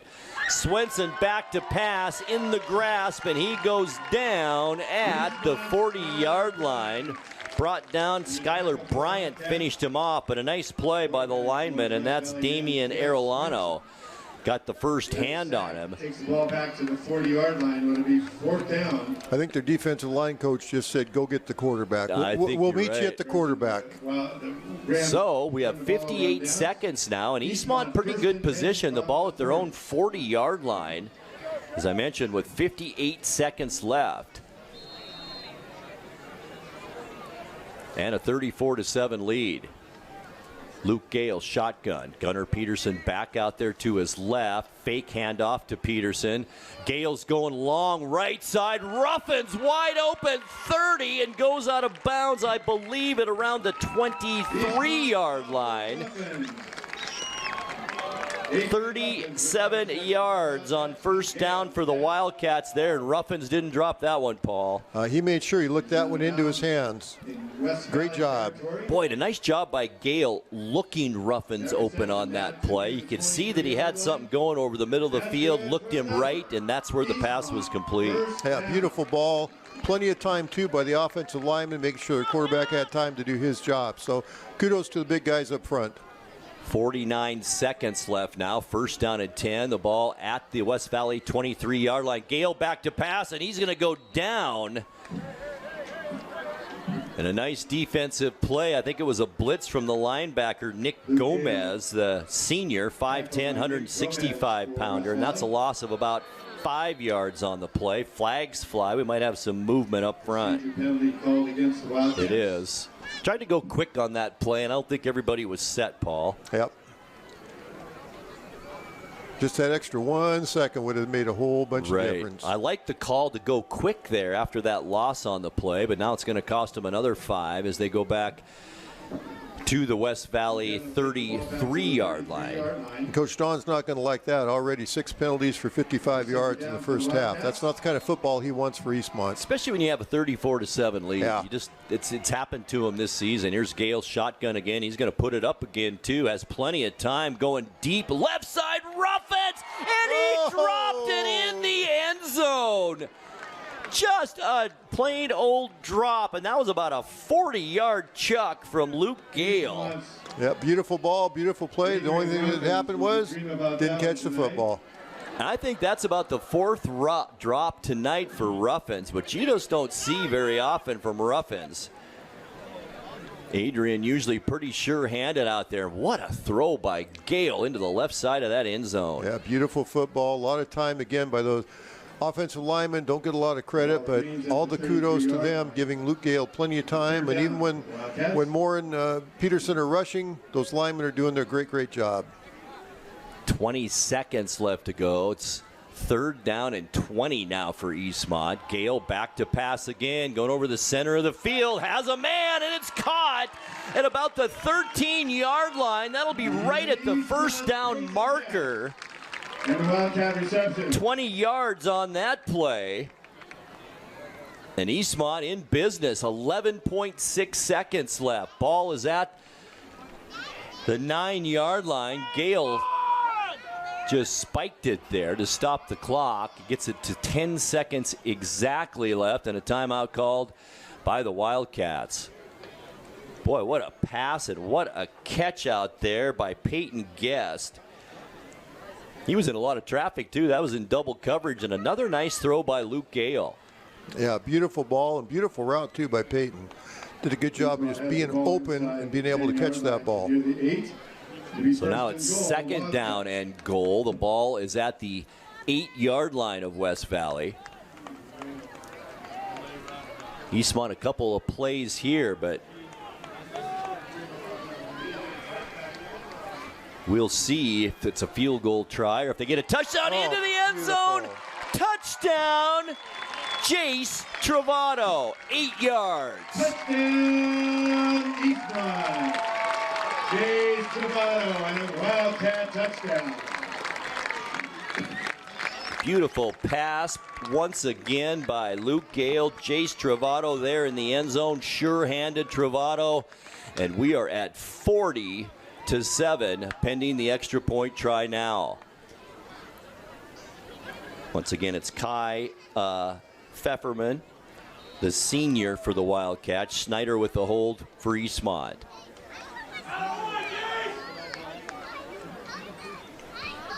Six seconds left on the clock. Here's Pfefferman. His kick is through the middle, and it is good. 6.8 seconds left to go before halftime. All Eastmont. It's the Wildcats 41 and West Valley 7. Back with more in 60 seconds. West Valley. At Kennedy Group, we understand that buying and selling is more than a transaction, and it's more than just a house.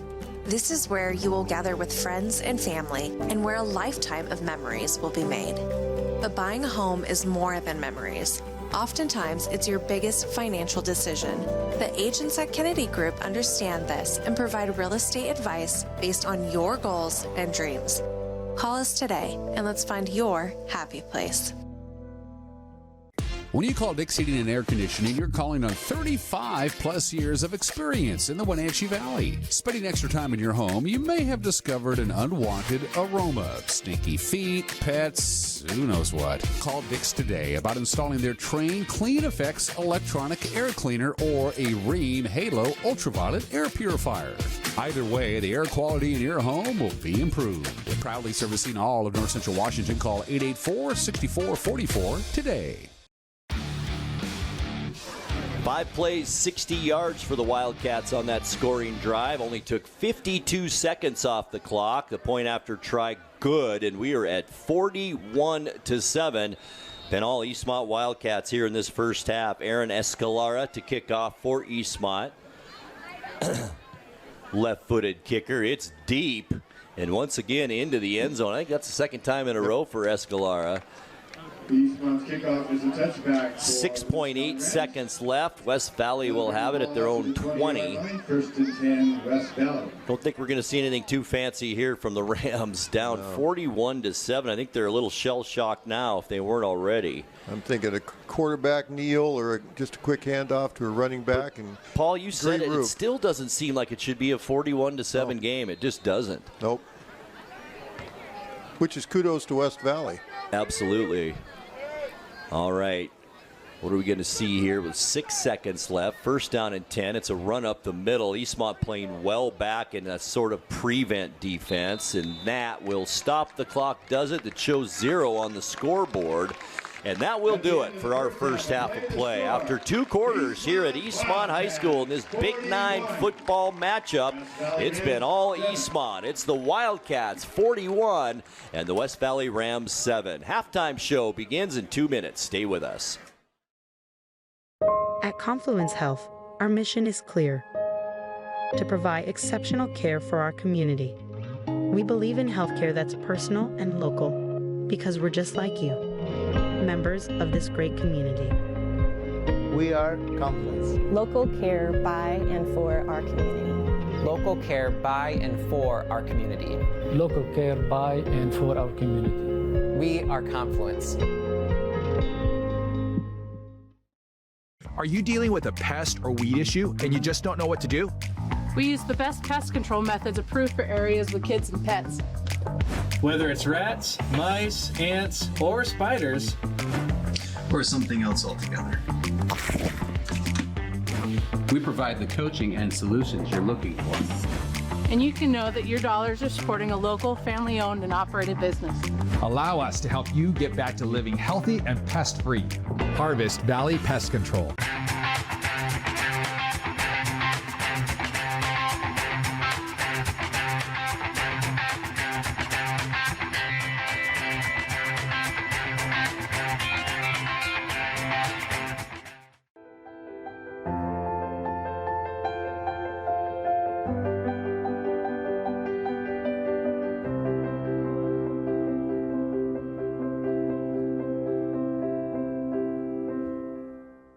Dick's Heating and Air Conditioning has been proudly serving the Wenatchee Valley for over 35 years. And just as Dick's has been there for you, they have also been an essential part of our community, supporting local youth sports all year long and your Wenatchee Wild. Thanks for your support. Dick's Heating and Air Conditioning for all your support.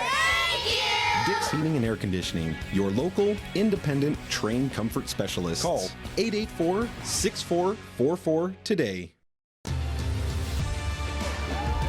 Grant Olson and Paul Collard back at Wildcat Stadium. We're at halftime, and boy, it has been all Eastmont Wildcats up on West Valley 41-7 right now at the break. We'll get to our halftime stats in a bit, but first, we are going to take you down to the field. You're probably seeing it right now. It's the Kitty Cheer Camp kids. The Eastmont cheer team has a camp every year, and look at all the kids that showed up for this camp this year. And we're going to bring you a little bit of their presentation and their dance and their cheers here at halftime at Eastmont Wildcat Stadium. Enjoy.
How about that? The Eastmont Kiddie Camp cheerleaders. And boy, they had a lot of campers out there this year, that's for sure. They did. They must have 150, 100, maybe even 200 kids out there.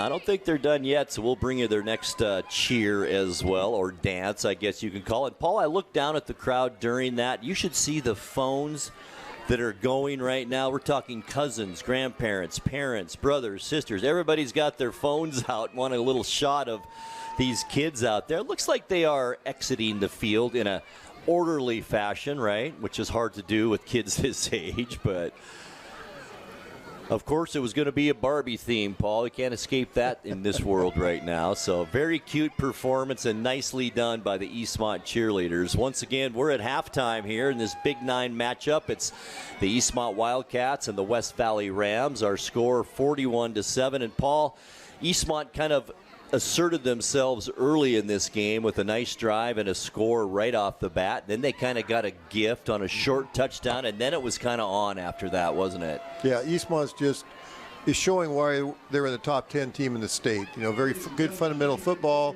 I think Coach Don got them together after a couple mental mistakes there at the middle of the first quarter. Since that time, offense is on sync. Receivers are running good routes. Defensive is playing lights out.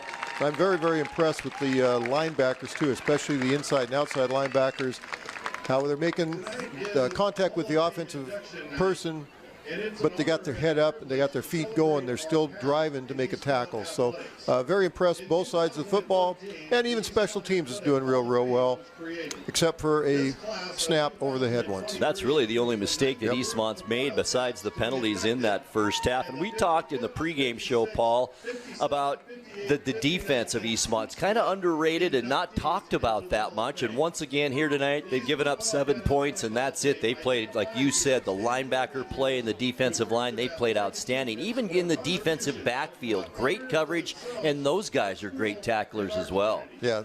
Everybody's just playing good, smart, fundamental football. They're staying in their lanes. They're doing what they need to do for the game plan.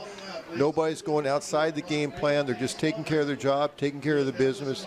Very workmanlike performance so far in the first half, which leads us to the score where it is right now.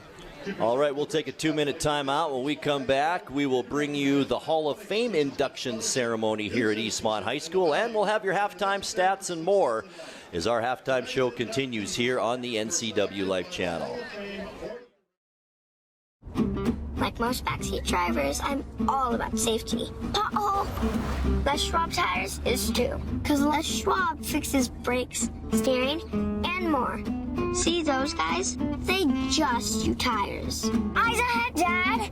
Look, I'm not telling people how to do their job. Blinker, I'm just glad Les Schwab puts my safety first. Watch, they're gonna come greet me. Les Schwab tires, doing the right thing since 1952. This is Grace, and this is her world record-holding guinea pig with an iconic name, Abby. She currently holds the Guinness World Record for the highest bar jump by a guinea pig. I ride horses and I jump, so I kind of thought it'd be interesting to teach my guinea pig to jump like my horse does. One day she came out of her room and looked at us, and I said, "Did you get it?" And she said, "Yeah, we got it." After we won our award, we came to Abby's to celebrate. All right, we are back, and we will join the Hall of Fame ceremony in progress. The first inductee is 37-year boys track coach Paul Reeser. He is the first inductee, and we'll let Russ Waterman take it over from here. In another 7 years. As the head coach, Paul was often contacted by the press for a statement regarding a particular athlete's performance. Paul would refer to the assistant coach of the athlete because Paul thought it was a family success. Many former athletes came to his memorial and left messages regarding their beloved coach. Many students spoke of the influence that he had on them, that he made a difference in their lives and helped establish values that are necessary for life. He is truly a hallmark of a coach. Ladies and gentlemen, Paul Reeser and his family.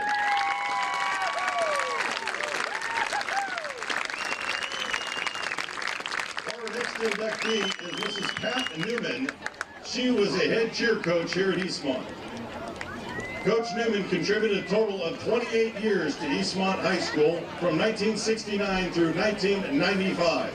She served as the head cheerleading coach for 16 years, athletic director secretary 4 years, ASB secretary treasurer 14 years, and the counseling department secretary for 7 years.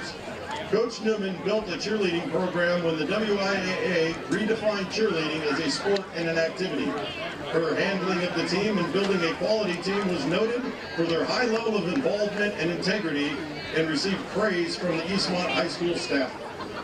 This was also noted by the Mid-Valley League and also by the state grand events which she was a part of. For this reason, Coach Newman was approached by the WIAA to take an active role in planning of and working as a staff member for 7 state summer camps held at Central Washington University. In 1993, the Washington State Athletic Administrator Association presented her with a commendation award at their annual conference for her dedicated efforts to the camps. Coach Newman also excelled in her roles as the secretary to the athletic director and the ASB secretary treasurer. She was always able to, quote, get the job done at a high level. She became an integral part of the financial handling of hosting various district and state events during Eastmont at that time. Ladies and gentlemen, Mrs. Pat Newman.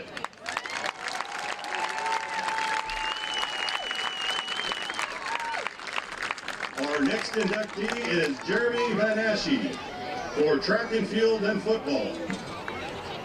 Jeremy graduated with the class of 2014 with a 2.986 GPA. He was a multi-sport athlete participating in football and track, earning 4 varsity letters in track and 3 varsity letters in football.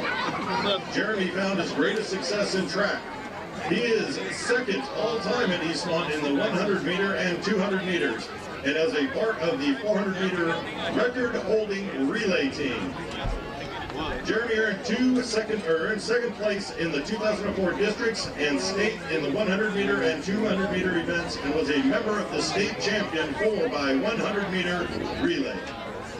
After graduating from Eastmont, Jeremy ran track for Eastern Washington University and earned 4 varsity letters. While at EWU, Jeremy was the Big Sky champion in the indoor 60 meters in 2016, outdoor 100 meters in 2016, and outdoor 4x100 meters in 2018. Jeremy holds EWU school records for the outdoor 100 meter, outdoor 200 meter, and the 4x1 meter relay. Jeremy is in the top 10 in indoor records at Eastern Washington University also, second all-time in the 60 meter, and 8th all-time in the 200 meter. Ladies and gentlemen, Jeremy Van Asche. Our next inductee is Rebecca Tarbert for track and field and soccer. Rebecca is a member of the graduating class of 2014 with a 3.819 GPA.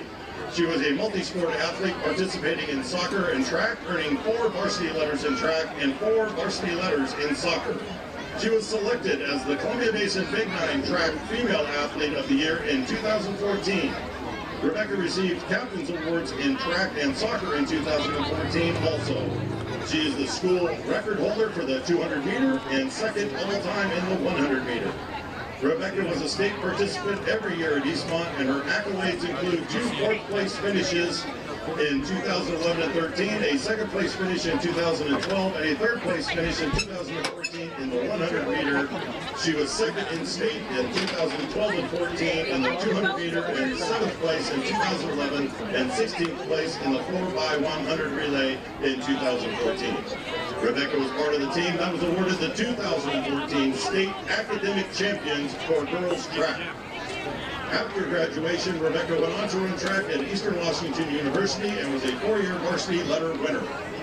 It was here that Rebecca earned Big Sky Conference championships in the indoor 60 meter in 2016 and 18 and outdoor 100 meter in 2018. She currently holds records in indoor 55 meter, indoor 60 meter, second all-time in the outdoor 100 meter, 6th all-time in the 4x100 meter relay, 6th all-time in the indoors 200 meter, and 6th all-time in the outdoor 200 meter.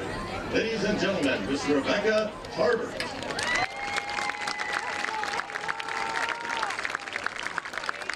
Next inductee is Carmen Robb for swimming.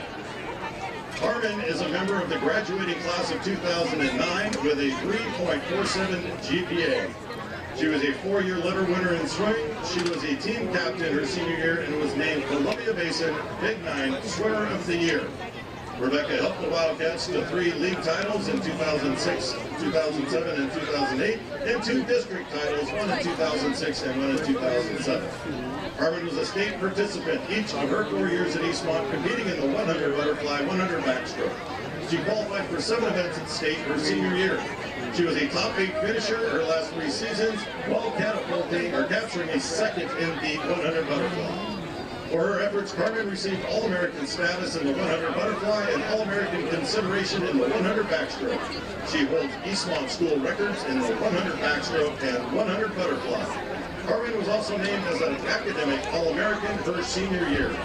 After Eastmont, Carmen then swam for the University of Nevada, Las Vegas. At UNLV, Carmen qualified for the Mountain West Conference Championships each of the 4 years that she was there. Carmen holds the UNLV record for the 100 backstroke, 200 backstroke, and was part of the second place all-time records for the 200 and 400 medley relays. Carmen was a Mountain West Conference champion in her senior year in 2013 in the 100 backstroke. Also in 2013, Carmen swam for the NCWLIFE Championships in the 100 backstroke and 400 medley relay.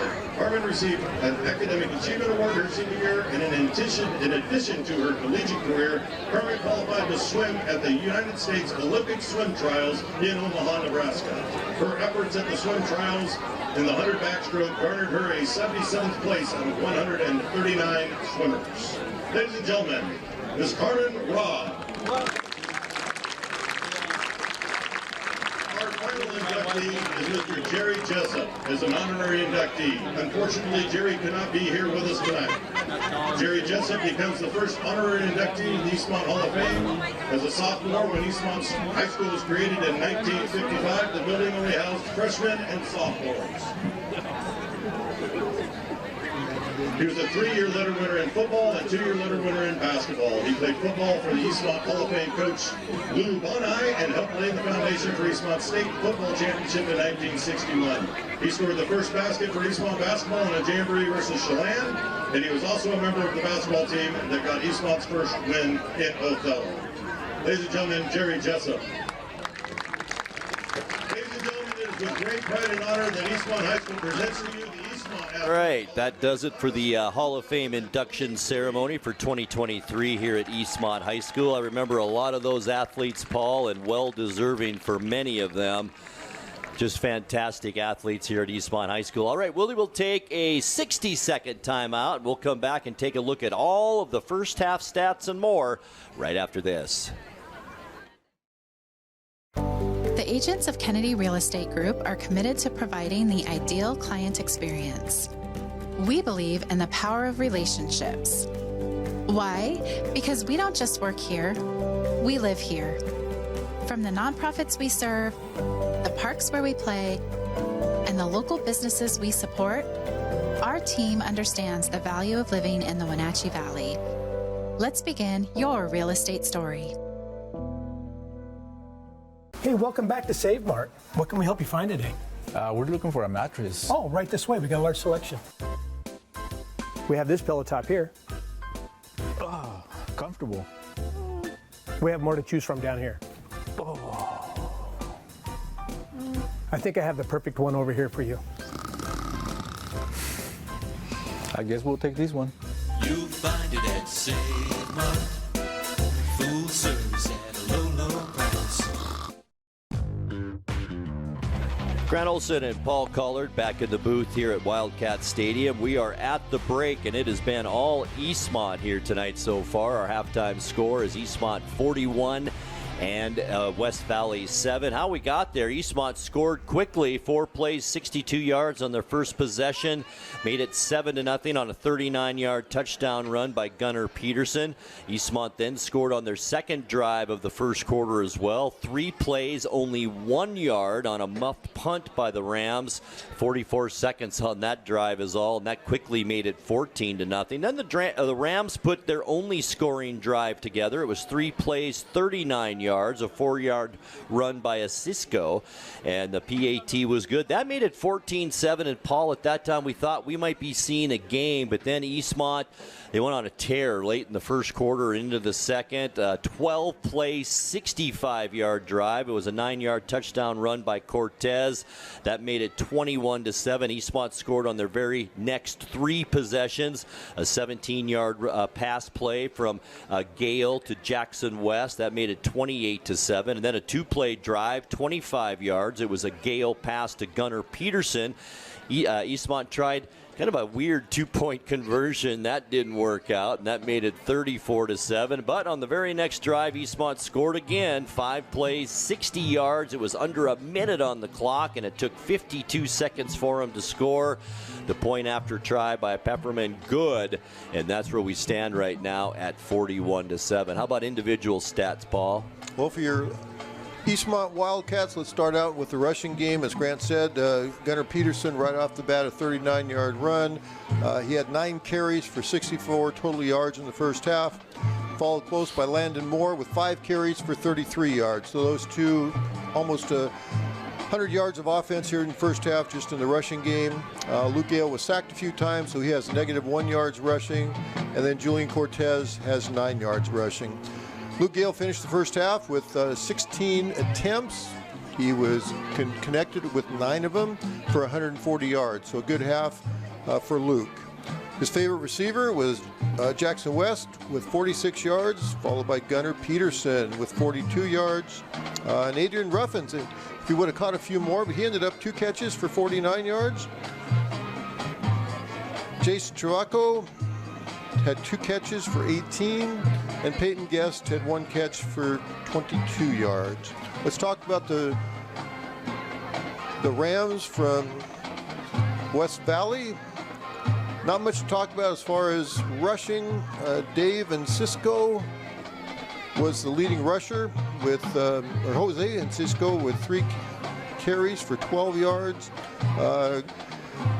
Quarterback Mr. Swenson rushed for 9 yards for a total of 1 with some sacks in there. Mr. Barojas finished with 6 carries for 0 yards. Dayton Ortiz had 3 yards on 2 rushes. Cale Swenson had 12 attempts. He was successful on 5 of them for a nice 10-yard average of 50 yards. His favorite receiver was Dalton Hargrove with 2 catches for 31 yards. Sam Summer had 2 catches for 13 yards, and Devin and Cisco had 1 catch for 6 yards. The Rams also had 15 yards of penalties, and I might add too that the Eastmont Wildcats had 55 yards worth of penalties with 6 different penalties. Something, Grant, I'm sure that Coach Don was talking about at halftime. Tighten that, the mental aspect of the game. They're winning the score, but as the season goes on, they're going to be playing better and better teams. If they want to make a run into the playoffs, it's those small mental things, those 5-yard penalties that can really mess up a drive. Well, you're so right, too. We will take another 60-second timeout. We'll come back and talk a little bit more about what these teams need to do in this second half, and then we will have the second half for you right here on the NCWLIFE Channel. Stay with us. You don't have to be a member to enjoy the view and dine in style at Highlander Bar and Grill, located in East Wenatchee. Highlander Golf Course has added 2 state-of-the-art full-swing simulators. Food and drink service is available from our full-service bar and grill, offering breakfast, lunch, and dinner 7 days a week. Indoor and outdoor seating available. Call Shalane, our on-site coordinator, to schedule your special event. Können Sie mir das Problem sagen? Meinen Zylinder überschwimmt.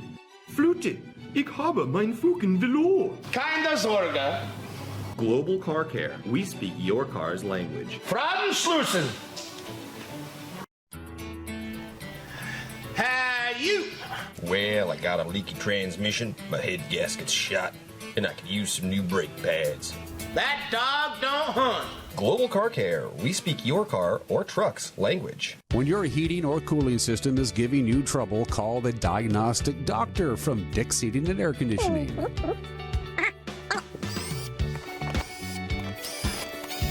Here's the culprit right here. A All joking aside, when you call Dick's, you're calling 35 years of experience at customer service right here in the Wenatchee Valley. Dick's strongly believes in repairing before replacing, and they service all major brands of HVAC units. Hi, this is Eric Grandstrom, the NCWLIFE Channel Sports Director. While the teams are working hard, we're working hard to bring you 20 broadcasts this fall. Over the middle, the ball is caught, and just like that, gets through everybody. It's Eastmont to the end zone. Touchdown, Eastmont. It's Wenatchee. In 5, touchdown. Even Cashmere. Killed by Nell. It's in. Good maneuver. Red footer. Go, go, go, go, go, go, go. Right here on your local TV station, the NCWLIFE Channel. We're at halftime at Wildcats Stadium, and Wildcats of Eastmont lead West Valley Rams by a score of 41-7. And I don't know what to talk about for West Valley, how to get back into this game. I guess maybe the question is, how do you keep it this score and not get into that 40-point realm where we have a running clock? West Valley does get the ball first here in this second half, and I think that's going to tell us a lot, Paul, how this team's going to react in this second half, don't you? I think so, too. And I think, the coach of West Valley, he probably went in the locker room, talked about some fundamental football. But for them to come out, it's just one play at a time. You can't get all those points back in one play. Let's just everybody block, everybody do your assignments, everybody do what you're supposed to do. First and foremost, let's get a first down. Let's get a second first down. Let's just do West Valley Ram fundamental football, because you're not going to get all those points back at once. Insurmountable. So, and they want to show some pride too. Their defense only gives up 10.6 points a game within the first about 6 minutes. Right. Eastmont already had 14 points. So there's some pride over there from the team from West Yakima.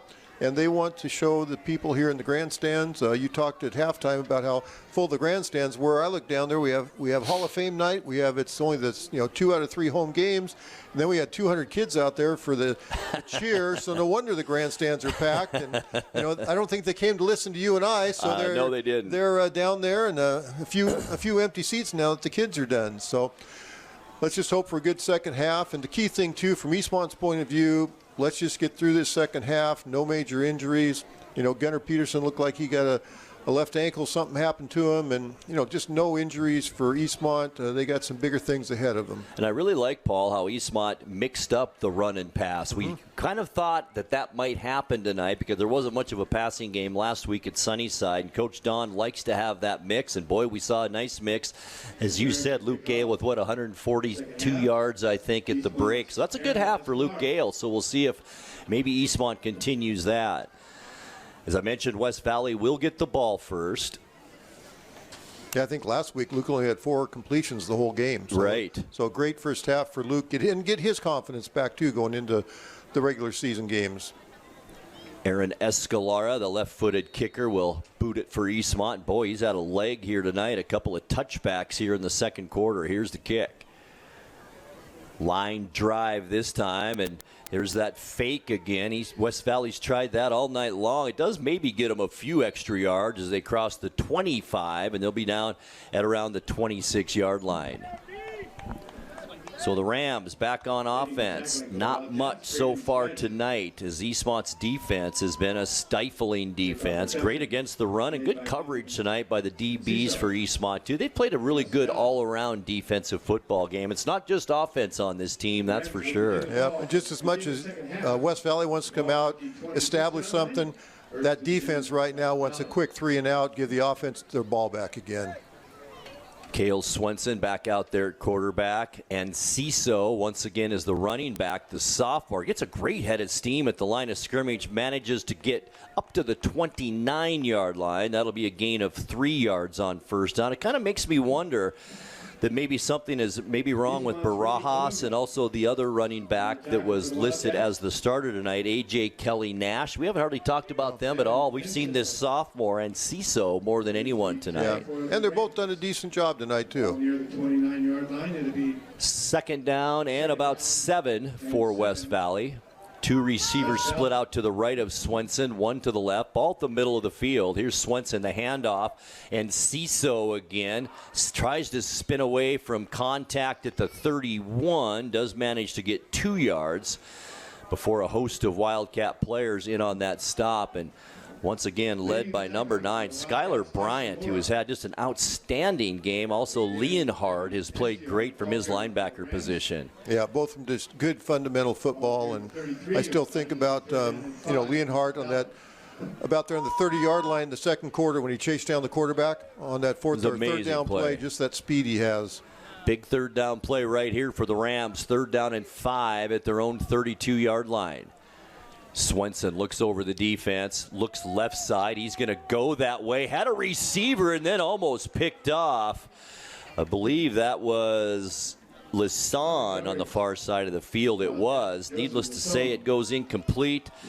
And that will bring out the punting unit once again for West Valley. So Eastmont won that first battle. 3 and out, just what the Eastmont Wildcats wanted to do.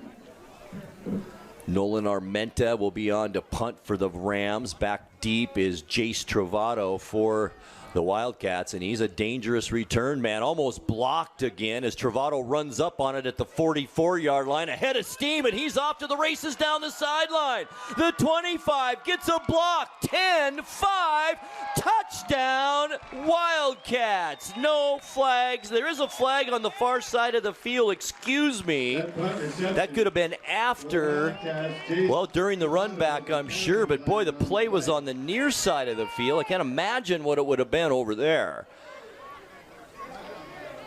We haven't seen a preliminary signal yet, so illegal block in the back by the Eastmont team. So that'll bring this back. And boy, it was thrown at the far side of the field. Probably wouldn't have mattered in the scheme of things during the play, but it must have been a big one. Eastmont's going to have to earn this one then and not get it on a punt return. That would have put us at a 40-point spread, which means a running clock for the rest of the game other than touchdowns and what? Timeouts? Do you still get a timeout? Yeah, touchdowns and timeouts, I believe. Yeah, injury timeout and real timeout. So Eastmont will have it now instead at the West Valley 45-yard line, and that's where Eastmont will begin this drive, their first drive of the second half, with 10 minutes and 12 seconds left in the third quarter. And even with that penalty, I mean, it's still incredible field position to start your first series in the second half on a 45-yard line. So it really is. Boy, it was nice blocking on this near side during that run back, too. Just a block in the back. Up on top. So 1st and 10. Luke Gale back out there for Eastmont under center. Landon Moore in motion. Here's Gunnar Peterson. Tried the middle. Nothing there. He's going to kick it outside, left side, and gets all the way down to the 25-yard line. That's a gain of about 20 yards on first down for Gunnar Peterson. You know, he runs with his head up too, Paul. He didn't see anything. He doesn't have his head down. He's got it up, kind of surveying the defense, saw something on the left side of the line, and then popped it out that way. That's what a good running back does. Got quick legs, too. Always got good contact with the ground. Switched the ball to his outside arm for the outside. I mean, just a good fundamental football player. 1st and 10 Wildcats at the Ram 25-yard line. This time Guest is in motion. Here's Gunnar Peterson again, right up the middle, down to the 21-yard line. That's another gain of 4 yards for Peterson. Once again, Eastmont's Gunnar Peterson, the ball carrier for the Wildcats. Only he's right on his average, too, for the year. 11 carries, 88 yards, so 8.8 yards a carry. I think he's at 8.79 from the stats I saw earlier tonight. Right. So he's having an average game, Grant. 170 yards per game coming in here tonight. Just amazing. Ball is at the 22-yard line. 2nd down and 6 for Eastmont. In command here in this third quarter, 41-7. Here's the handoff. It's Landon Moore around the left side. Followed his blocker over the left side. Coach Don wanted a penalty right there. That'll be awfully close to an Eastmont first down. It's going to be spotted at the 16, and that's about where Eastmont needed to go. Give him 6 on the carry. I think you're going to be just shy of that first down by about a half a yard. Near the 17-yard line. Yeah, and he was waiting for his blocker, number 75, Damon Arellano, waiting for him to get a block there, and then the defensive back got the blocker and him down at the same time. So good job by the DB. 3rd and 1 for Eastmont. Had this situation a few times tonight. Here's Peyton Guest around the right side. Will he get touched? He just walks into the end zone. Touchdown, Wildcats, 16 yards. Peyton Guest and the Wildcats. Peyton Guest, a touchdown tonight, and Eastmont now with a 47-7 lead. That quick handoff when the quarterback pulls around like that, it's just so tough on the defense. They're all keying on Gunner right in the middle for that short little drive and takes it around the outside, touchdown. So Pfefferman on for the extra point try. He's been a busy guy tonight. He's made all of his point after tries. Good snap and hold again. There's the kick. It's up, and it is good. 8 minutes, 59 seconds left to go third quarter. Eastmont 48, West Valley 7. Back to the field in 60 seconds. West Valley Rams. Hey, man. How's your arm? Getting better, actually, thanks. Did they give you anything for pain after surgery? Because I think I may have some left over. Nah, that's all right, man. Actually, me and my doctor talked about not sharing prescriptions, and that ibuprofen is a good option for me. The risk of addiction is not worth it. Makes sense. Take the next step. Don't share your prescriptions, and talk to your friends about the dangers of opioids. 8 different political campaigns, 16 candidates, 3 cities deciding their future. NCWLIFE wants you to be informed when you cast your ballot in this November's election. That's why we're sitting down with candidates across the ballot for mayor, city council, and school board to talk through the issues and help you make the best choice. Look for those interviews right here on this channel starting October 22nd and on our website, ncwlife.com.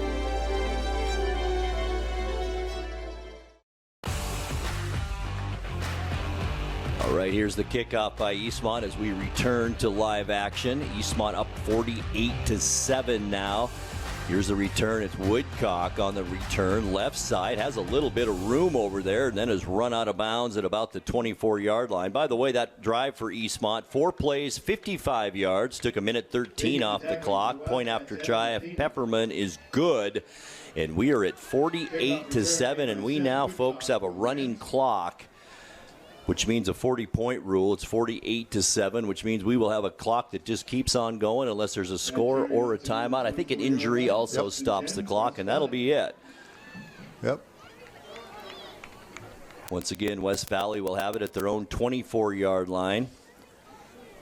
8:38, clock moving here in the third quarter. It had been all Wildcats. Handoff. There's Arisco again, or Ciso rather, over the left side. That's sophomore, a good-looking running back. Gains about 7 over the left side.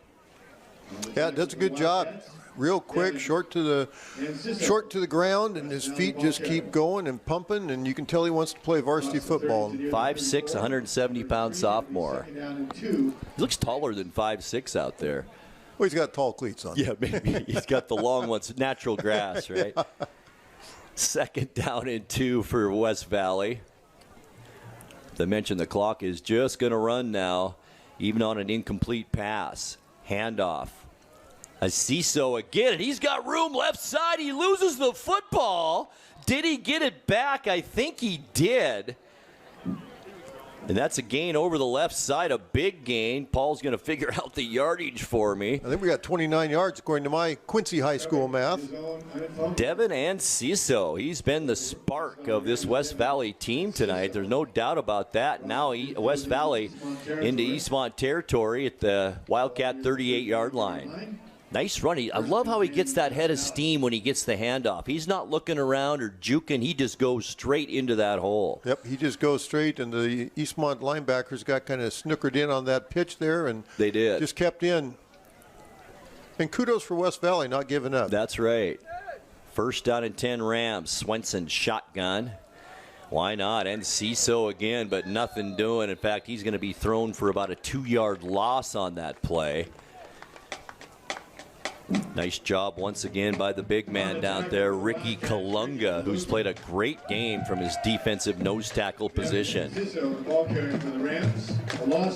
whole loss of 2. I was going to say, that whole defensive line just done a great job making contact and keeping that offensive line people busy so those linebackers can get in there and make some stops.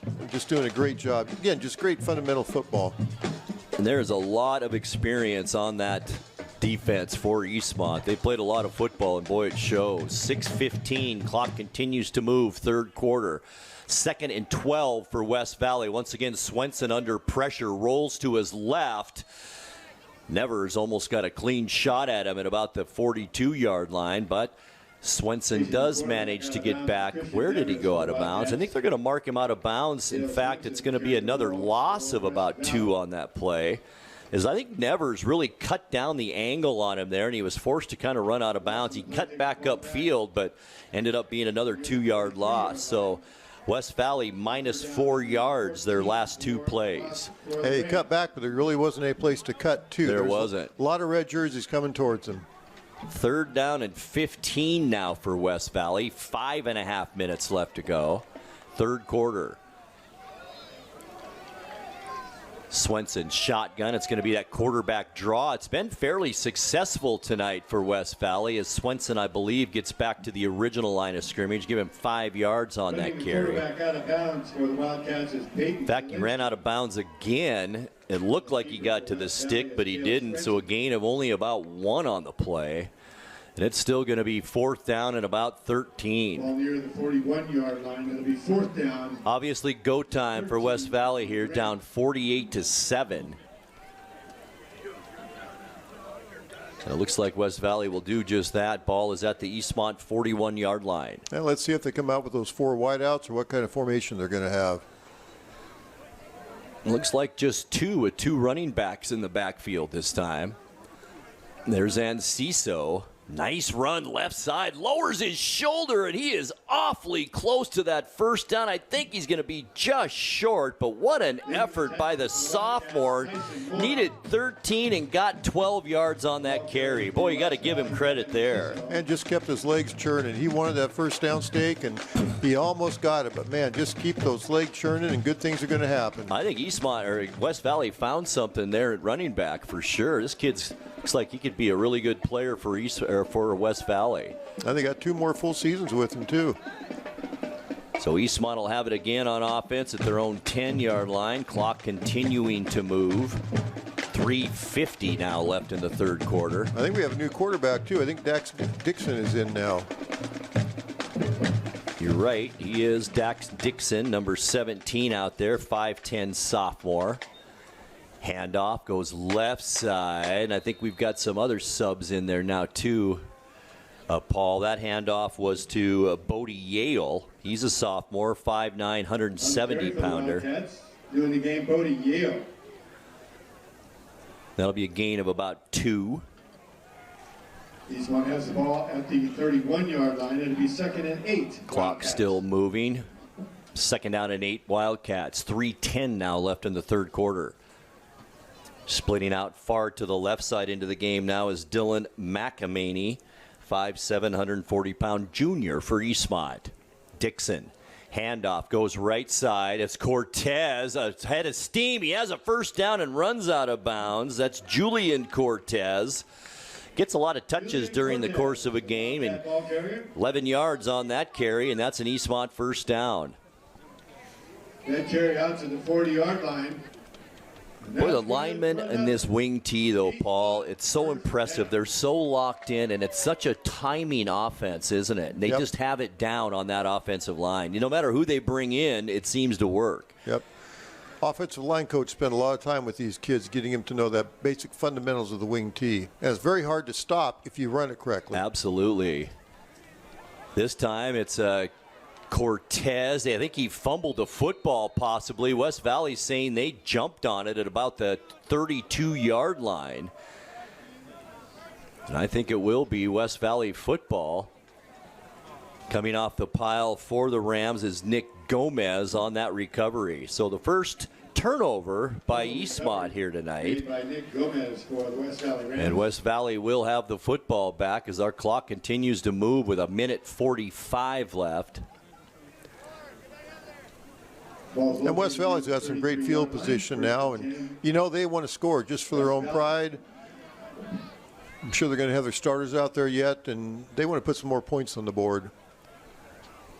Swenson stays in. Cale Swenson at quarterback and Ciso at running back.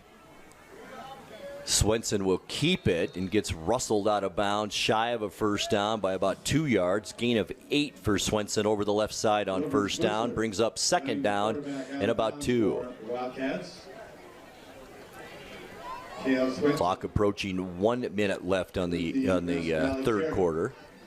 Eastmont in control, 48-7 to run their record to 6-0 on this season, and West Valley will drop to 4-2 as we're at 50 seconds left, third quarter. Swenson shotgun, 3 receivers in the set, and Ciso with the handoff and gets up to the 25-yard line, gain of about 1. And a nice defensive play by the Wildcats, and that was number 95, Austin Padron, a junior. And Cisco's having a nice ball game. He's got 10 rushes for 64 yards, so man, 6.4 yards a rush. That's a nice average. He has been the star of the team, really, tonight, the sophomore Enciso, without a doubt. I don't know if we'll get this playoff or not. 12 seconds left in the third, 10 now, 13 on the play clock.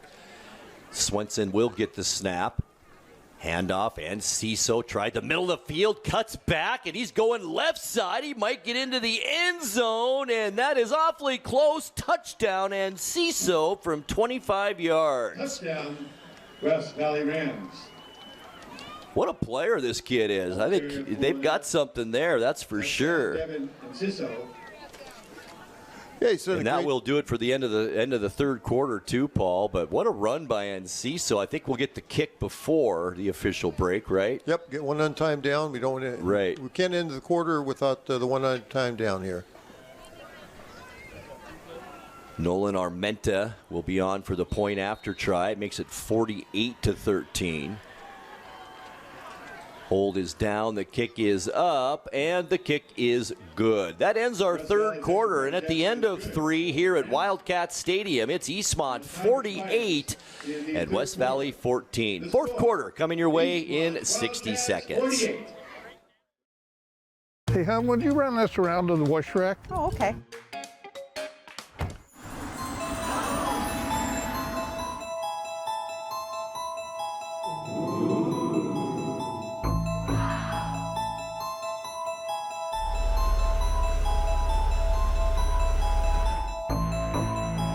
Hey, hon, what happened? They shrunk the truck. The all-new mid-size Canyon is now available at Sangster Motors. The Wenatchee Valley. Here, most of us really enjoy the great outdoors, and most of us try to make the most of our natural resources. Here at Apple Valley Honda, we know that for generations, we have harnessed nature to sustainably power the West, and we are proud to be part of that tradition as an environmentally green dealership award winner. Being a green dealership means Apple Valley Honda has reduced our overall environmental impact. We are so proud to live in this wonderful community.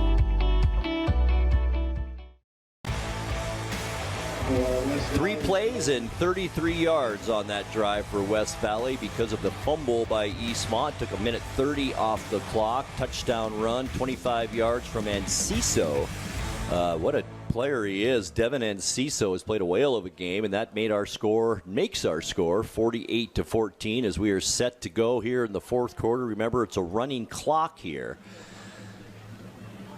So it should be a pretty quick fourth quarter, I would think, and we're going to keep it right here at the end of this game.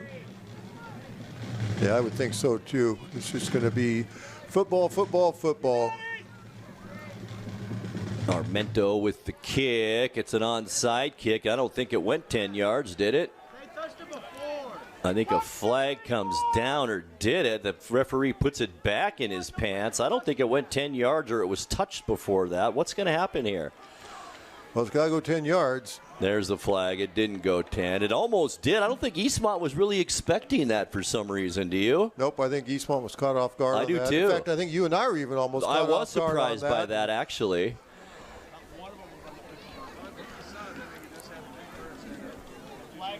I think it was just touched by a West Valley player before the 50. Yeah, we got first touching about a half yard before the 50.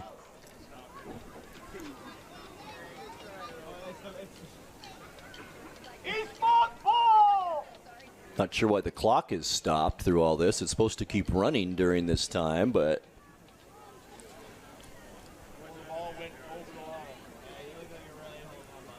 okay, we get an explanation as we usually do here. It's 11:58 left, fourth quarter just underway. I think it will be Wildcat football. As the offense comes back out on the field, there's Luke Gale coming back out. Also Landon Moore back out onto the field along with Jace Travato. So Eastmont now will get it at the 50-yard line. Some great field position. First and 10, Wildcats. 11:58 on the clock. Once again, not sure why it stopped, but now it's on the move. First down and 10. Gale under center. Here's a handoff right side, and it's Peyton Guest. Looks for some blocks, puts his head down, crosses the 45, and it'll be spotted at the 44-yard line. Gain of 5 for Peyton Guest on that carry. And another flag. Right at the end of that play, it might have been a holding there.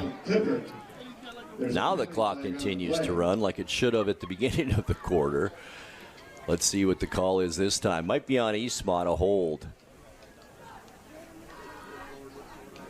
Coach Don not happy down on the sideline. These penalties is an issue that they're going to have to rectify to move on, if they want to move on, right, Paul, in the playoffs, because you can't have, 8 or 9 penalties against a good team in the playoffs. Well, depending on how many yards this will be the 8th penalty of the game. It looks like it's at least a 10-yarder. It looks, a 15-yarder, major penalty. So that brings up 80 total yards of penalties for 8 penalties for 80 yards, and I think they had 80 yards last week too, didn't they? They did. First down and 20 for the Wildcats. So Luke Gale under center. Just over 11 minutes left in this one. 48-14 Eastmont. There's the handoff. Gunnar Peterson back in there as well. Tries to fight his way to the 45. Not going to get there. Gets 4 up to the 44. Up to the 92 yards for the game. I'm sure he'd like to get another 100-yard game. And make it 6 in a row then this season. Yep. Wildcats have the ball near the Might be why he's back out there right now. I don't think we're going to see these starters much longer. I can't imagine. I wouldn't think so. Just from an injury standpoint, nothing else. Right. Jackson West, a starter, split out right side. Jace Travato to the left. It looks like the starting lineup pretty much back out there for Eastmont.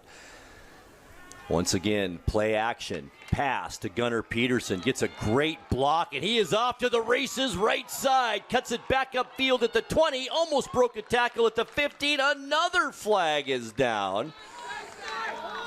But it's almost getting ridiculous now. That happened at the 41-yard line. Didn't see a thing. He had the guy engaged, the Eastmont blocker. I watched him as he was moving downfield. The blocker was Ernie Vita, number 62 for Eastmont. He was engaged with the defender, but it's coming back.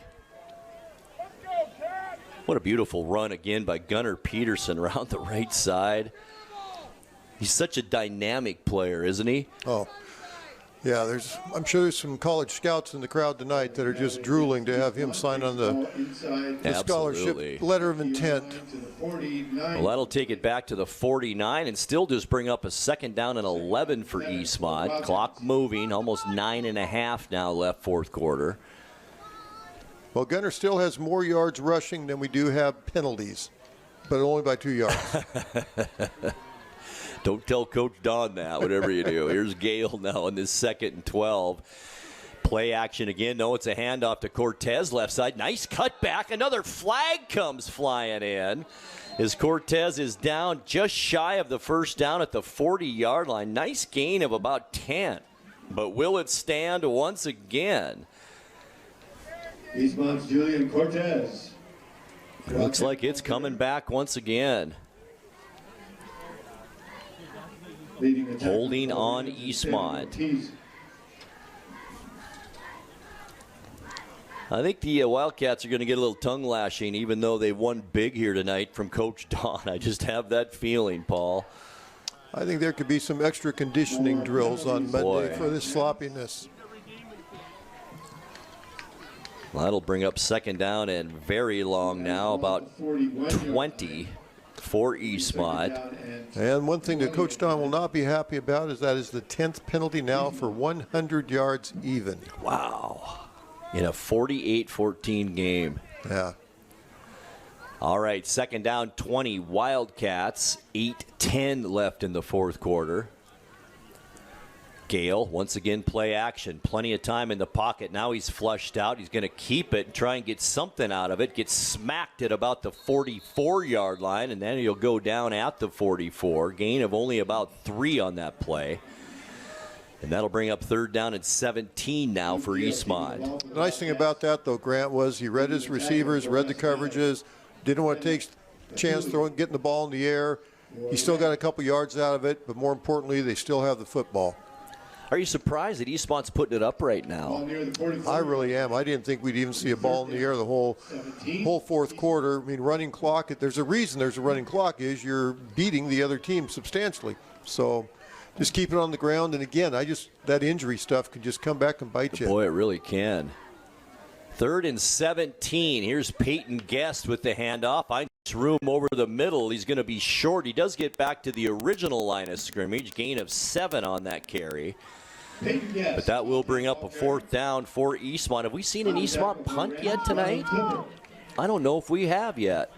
Oh, yeah, we did in the first half. One punt in the first half. Wasn't that the one when the ball went over the head? Yep, it was. That's been the only punt so far tonight. Eastmont did have a little trouble with that.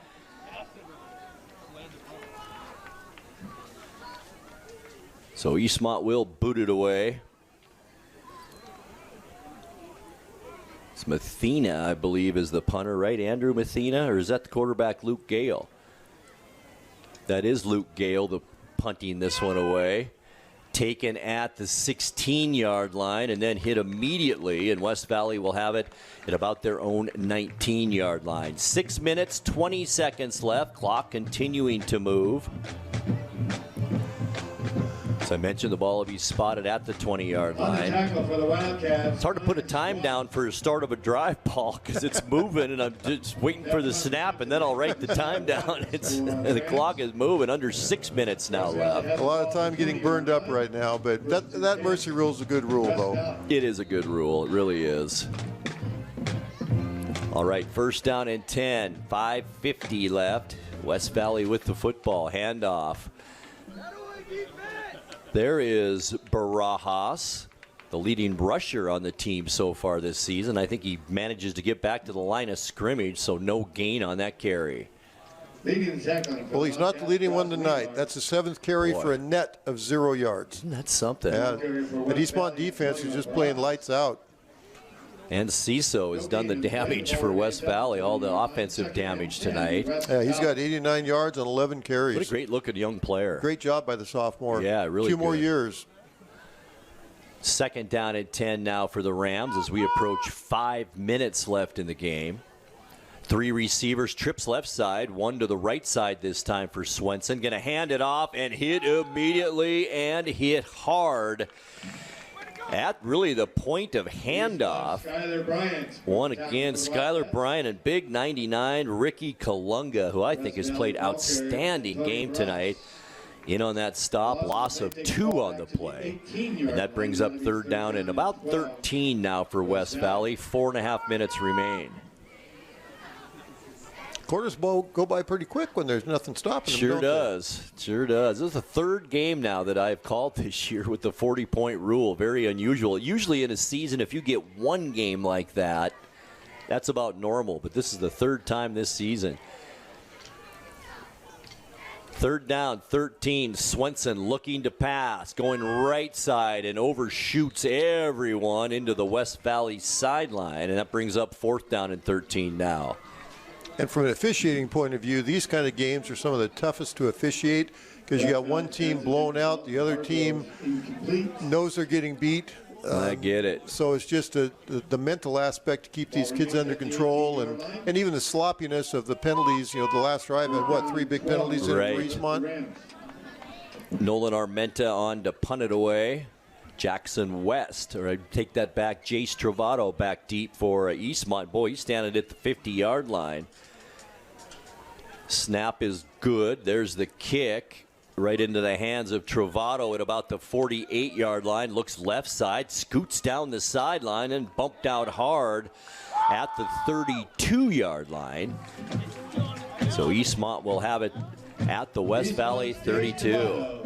And we're about 3:15 and rolling, so probably just under 3 minutes left in the game when Eastmont finally gets the ball snapped. Tonight's broadcast brought to you by Global Car Care. Your vehicle is their #1 priority. Diesels and European cars are their specialty. Pickup and drop-off is available. Stop by their website at globalcarcare.net. And also by Les Schwab. Les Schwab takes your safety seriously every time you stop by. Also by Harvest Valley Pest Control. Living healthy, local, and pest-free. You can rest assured that Harvest Valley Pest Control uses kid and pet-safe material around your home and office. Call Harvest Valley Pest Control today for your free estimate. Their phone number 509-423-2207. Clock stopped now because of the timeout at 3:02, Paul. Coach Don sent out his starters, and I think he looked out there and looked at his second teamers on the sideline and called timeout, and let's see who he sends out there, the starters or the second team. That will be interesting to see. It looks like Landon Moore coming out. There are some substitutes. Yes, they are. You hit it right on the head, Paul. Good call there. That's exactly why that timeout happened. Yeah, because I can't imagine Coach Don wanting to extend this game on the wristwatch. No. Dak Dixon once again back in there at quarterback. We'll see a lot of substitutes now for Eastmont. First down and 10. Ball is at the West Valley 33-yard line.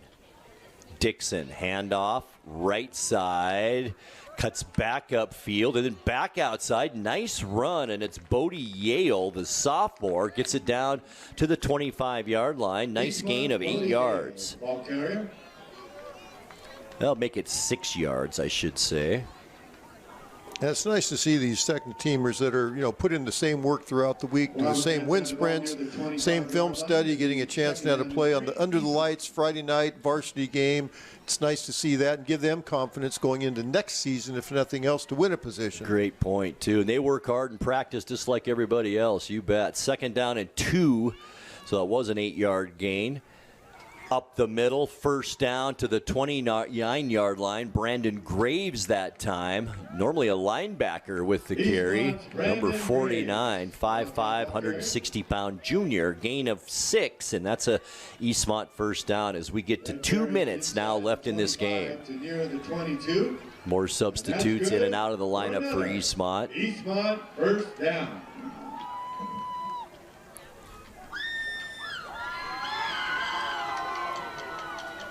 Clock continuing to roll here. Dixon at quarterback. Staying in there at running back is Brandon Graves. Dixon under center. Handoff left side. Ball is on the turf. The handoff was to David Linker, the junior. Eastmont does recover, but that's going to be a loss of about 7 yards. Back to the West Valley 29-yard line. Nobody moving too quickly out there at this juncture of the game as we get close to just 1 minute now left in the game. 48-14. It has been all Wildcats here tonight. Dixon brings the team up to the line of scrimmage once again on this second down and 18 for Eastmont. Graves stays in at running back. Handoff up the middle and a big hole down to the 10-yard line, and that is an Eastmont first down. Needed 18 and got about 19. Eastmont's Riker Hall, the ball carrier. Riker Hall with the carry that time, and a good one right up the middle of the field. Near the 11-yard line. And that's good. So first down and 10, Wildcats, 24 seconds left. Looks like they're going to have to run one more play. Well, maybe it might just be a kneel down. The favorite play for the offense. I think that might be what we see, or one more handoff up the middle possibly. Riker Hall, number 88, in there at running back. Gotta love that. Dixon at quarterback. He's going to keep it. Goes up the middle down to about the 5-yard line. That will be a gain of 6, and that will also be our ball game. From Wildcat Stadium, Big 9 matchup tonight. All Eastmont. The Wildcats 48 and the West Valley Rams 14. We'll take a 2-minute timeout, and we'll come back and wrap things up here from Wildcat Stadium right after this. Abby's has been around the Pacific Northwest for generations. Yep, our parking lot used to have phone booths, and this amazing hair was considered to be in style. You know what hasn't changed in the past 59 years? Our recipes, hand-rolled dough, and toppings to the edge. That's what makes us legendary. It's back, baby. You asked for it, and Abby's listened. Bacon. Bacon. Cheddar. Yep, this amazing pizza is on sale for a very limited time. Hurry in or order at abbys.com. Your taste buds and family will thank you. At Kennedy Group, we understand that buying and selling is more than a transaction, and it's more than just a house. This is where you will gather with friends and family, and where a lifetime of memories will be made. But buying a home is more than memories. Oftentimes, it's your biggest financial decision. The agents at Kennedy Group understand this and provide real estate advice based on your goals and dreams. Call us today, and let's find your happy place. Meet the Move Meter from Coldwell Banker. Just enter any 2 cities and see how a potential move scores based on cost of living and more. Let's make your dream place a reality. Get your body moving. Tune in for Vibrant Motion, featuring low-impact aerobics hosted by Connie Townsend. These workouts are great for all ages. Vibrant Motion brought to you by the Wenatchee Valley Senior Activities Center, weekdays on the NCWLIFE Channel. If you could live anywhere, where would it be?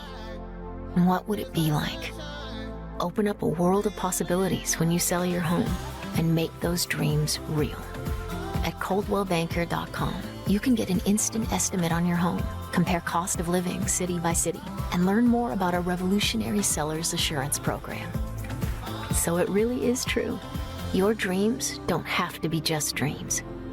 At ColdwellBanker.com. Grant Olson and Paul Collard back at Wildcat Stadium at Eastmont High School. Our final score, Eastmont 48 and West Valley 14. And Paul, only 2 scoring drives in that entire second half. Eastmont right off the bat, which gave them the 40-point bulge in that running clock in the third quarter. 4-play, 55-yard drive, a 16-yard Peyton Guest touchdown run, a PAT good. That made it 48-17. And then West Valley put together a 3-play, 33-yard drive.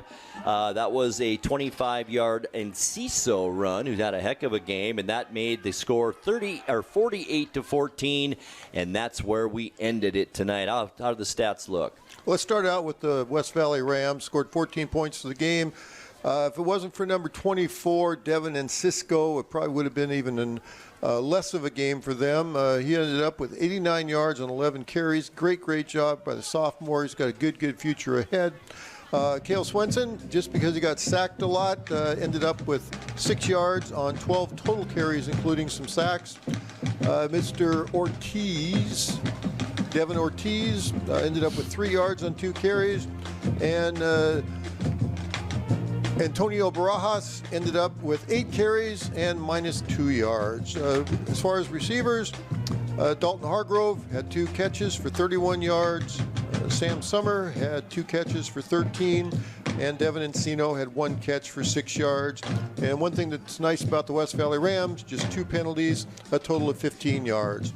Now for your victorious Eastmont Wildcats, once again led by Gunnar Peterson. His string of consecutive 100-yard games was broken tonight. He had 12 carries for 92 yards. Behind him, Landon Moore had 6 carries for 39 yards. Peyton Guest had 3 carries for 28. Then Julian Cortez had 3 carries for 14. Brody Yates had a couple carries there for 18 yards. Late in the game, Brandon Graves had a carry for 6 yards. Riker Hall had 1 for 19 yards. Dax Dixon, to close out the game, had 1 run for 6 yards. And David Linker had a fumble, so he ended up with a negative 7 yards for the game. Luke Gale had another great game tonight. Threw had 18 balls in the air. 10 of them were caught for a grand total of 158 yards. Dax Dixon came in the fourth quarter, didn't throw any passes, so he ended up 0 for 0 yards. As far as receiving for the Wildcats, Jackson West had 46 yards. Gunnar Peterson led in receiving, 3 catches for 60 yards. Jace Travato ended up with 2 catches for 10 yards. Peyton Guest had 1 catch for 22 yards. And Adrian Ruffins ended up with 2 catches for 40 yards. The one thing that Coach Don Grant, I'm sure he'll be working on this coming week and maybe on Monday with some just mental fundamental drills. The Wildcats, even though they scored 48 points, a running clock, pretty much a quarter and a half of the game, they ended up with 100 yards of penalties. Unbelievable, it really was. You can't do that if you want to move on to the postseason, especially when you get into some of the bigger conferences that you see throughout the state of Washington. And you know, Paul, it's kind of a cliche, but it really was a team effort by the Eastmont Wildcats tonight on both sides of the ball. One little snafu on a punt that gave West Valley a touchdown early in the game. But other than that, and the penalties, boy, they played great on both sides of the ball tonight. Oh, excellent job. I mean, just some of those mental mistakes on the penalties, but, you know, just good fundamental football on both sides of the football. Absolutely. I mean, they just did a great job. And with West Valley coming in here, giving up an average of only 10 points a game, I think it was 10.6. Eastmont puts 48 up on them with the running clock for about 16 minutes of the game. Just an incredible job by Eastmont. They didn't look ahead. Have we got a score from Moses Lake yet tonight? No score from them yet, no. So we'll make sure that you keep track of that, because that's the showdown everybody's looking for at the end of the season. Tonight's broadcast was brought to you by Highlander Golf Course and Grill. You can plan your next tournament and event today. Call the Pro Shop to schedule your time on the Full Swing S4 widescreen golf simulator. Highlander phone number 884-4653. And one more, our broadcast brought to you also by the Kennedy Real Estate Group. They're more than selling houses, they're building communities. Buying or selling, call the Kennedy Real Estate Group. Online at kennedygroup.com. And that will do it for our broadcast tonight here from Wildcat Stadium. The crew, great job as always here. Dan Kuntz, Malcolm, Tucker's here. Also Matthew back in the studio, fantastic job. We appreciate all of you. And for my broadcast partner tonight, Paul Collard. Paul, great to have you. Always fun. Always pleasure to be here. Thanks, Grant. Look forward to it again. I'm Grant Olson, hoping you have a great night and great rest of your weekend. And don't forget, coming up, more sports tomorrow on the NCWLIFE Channel. It's Wenatchee at Eastmont Girls Soccer, and we'll be live at 1 p.m. Have a good night and a good weekend. Good night, everyone. Devereaux is going to pass. No, it's Bishop in there now. Tonight's coverage of live local sports has been brought to you by Abby's Pizza, Alpine Air, Apple Valley Honda, Biosports Physical Therapy, Clean Air Connection, Coldwell Banker Cascade, Confluence Health, Dick's Heating and Air Conditioning, Global Car Care, Harvest Valley Pest Control, Highlander Golf Course and Grill, Kennedy Real Estate Group, Les Schwab, Sangster Motors, Save Mart, and Together for Youth.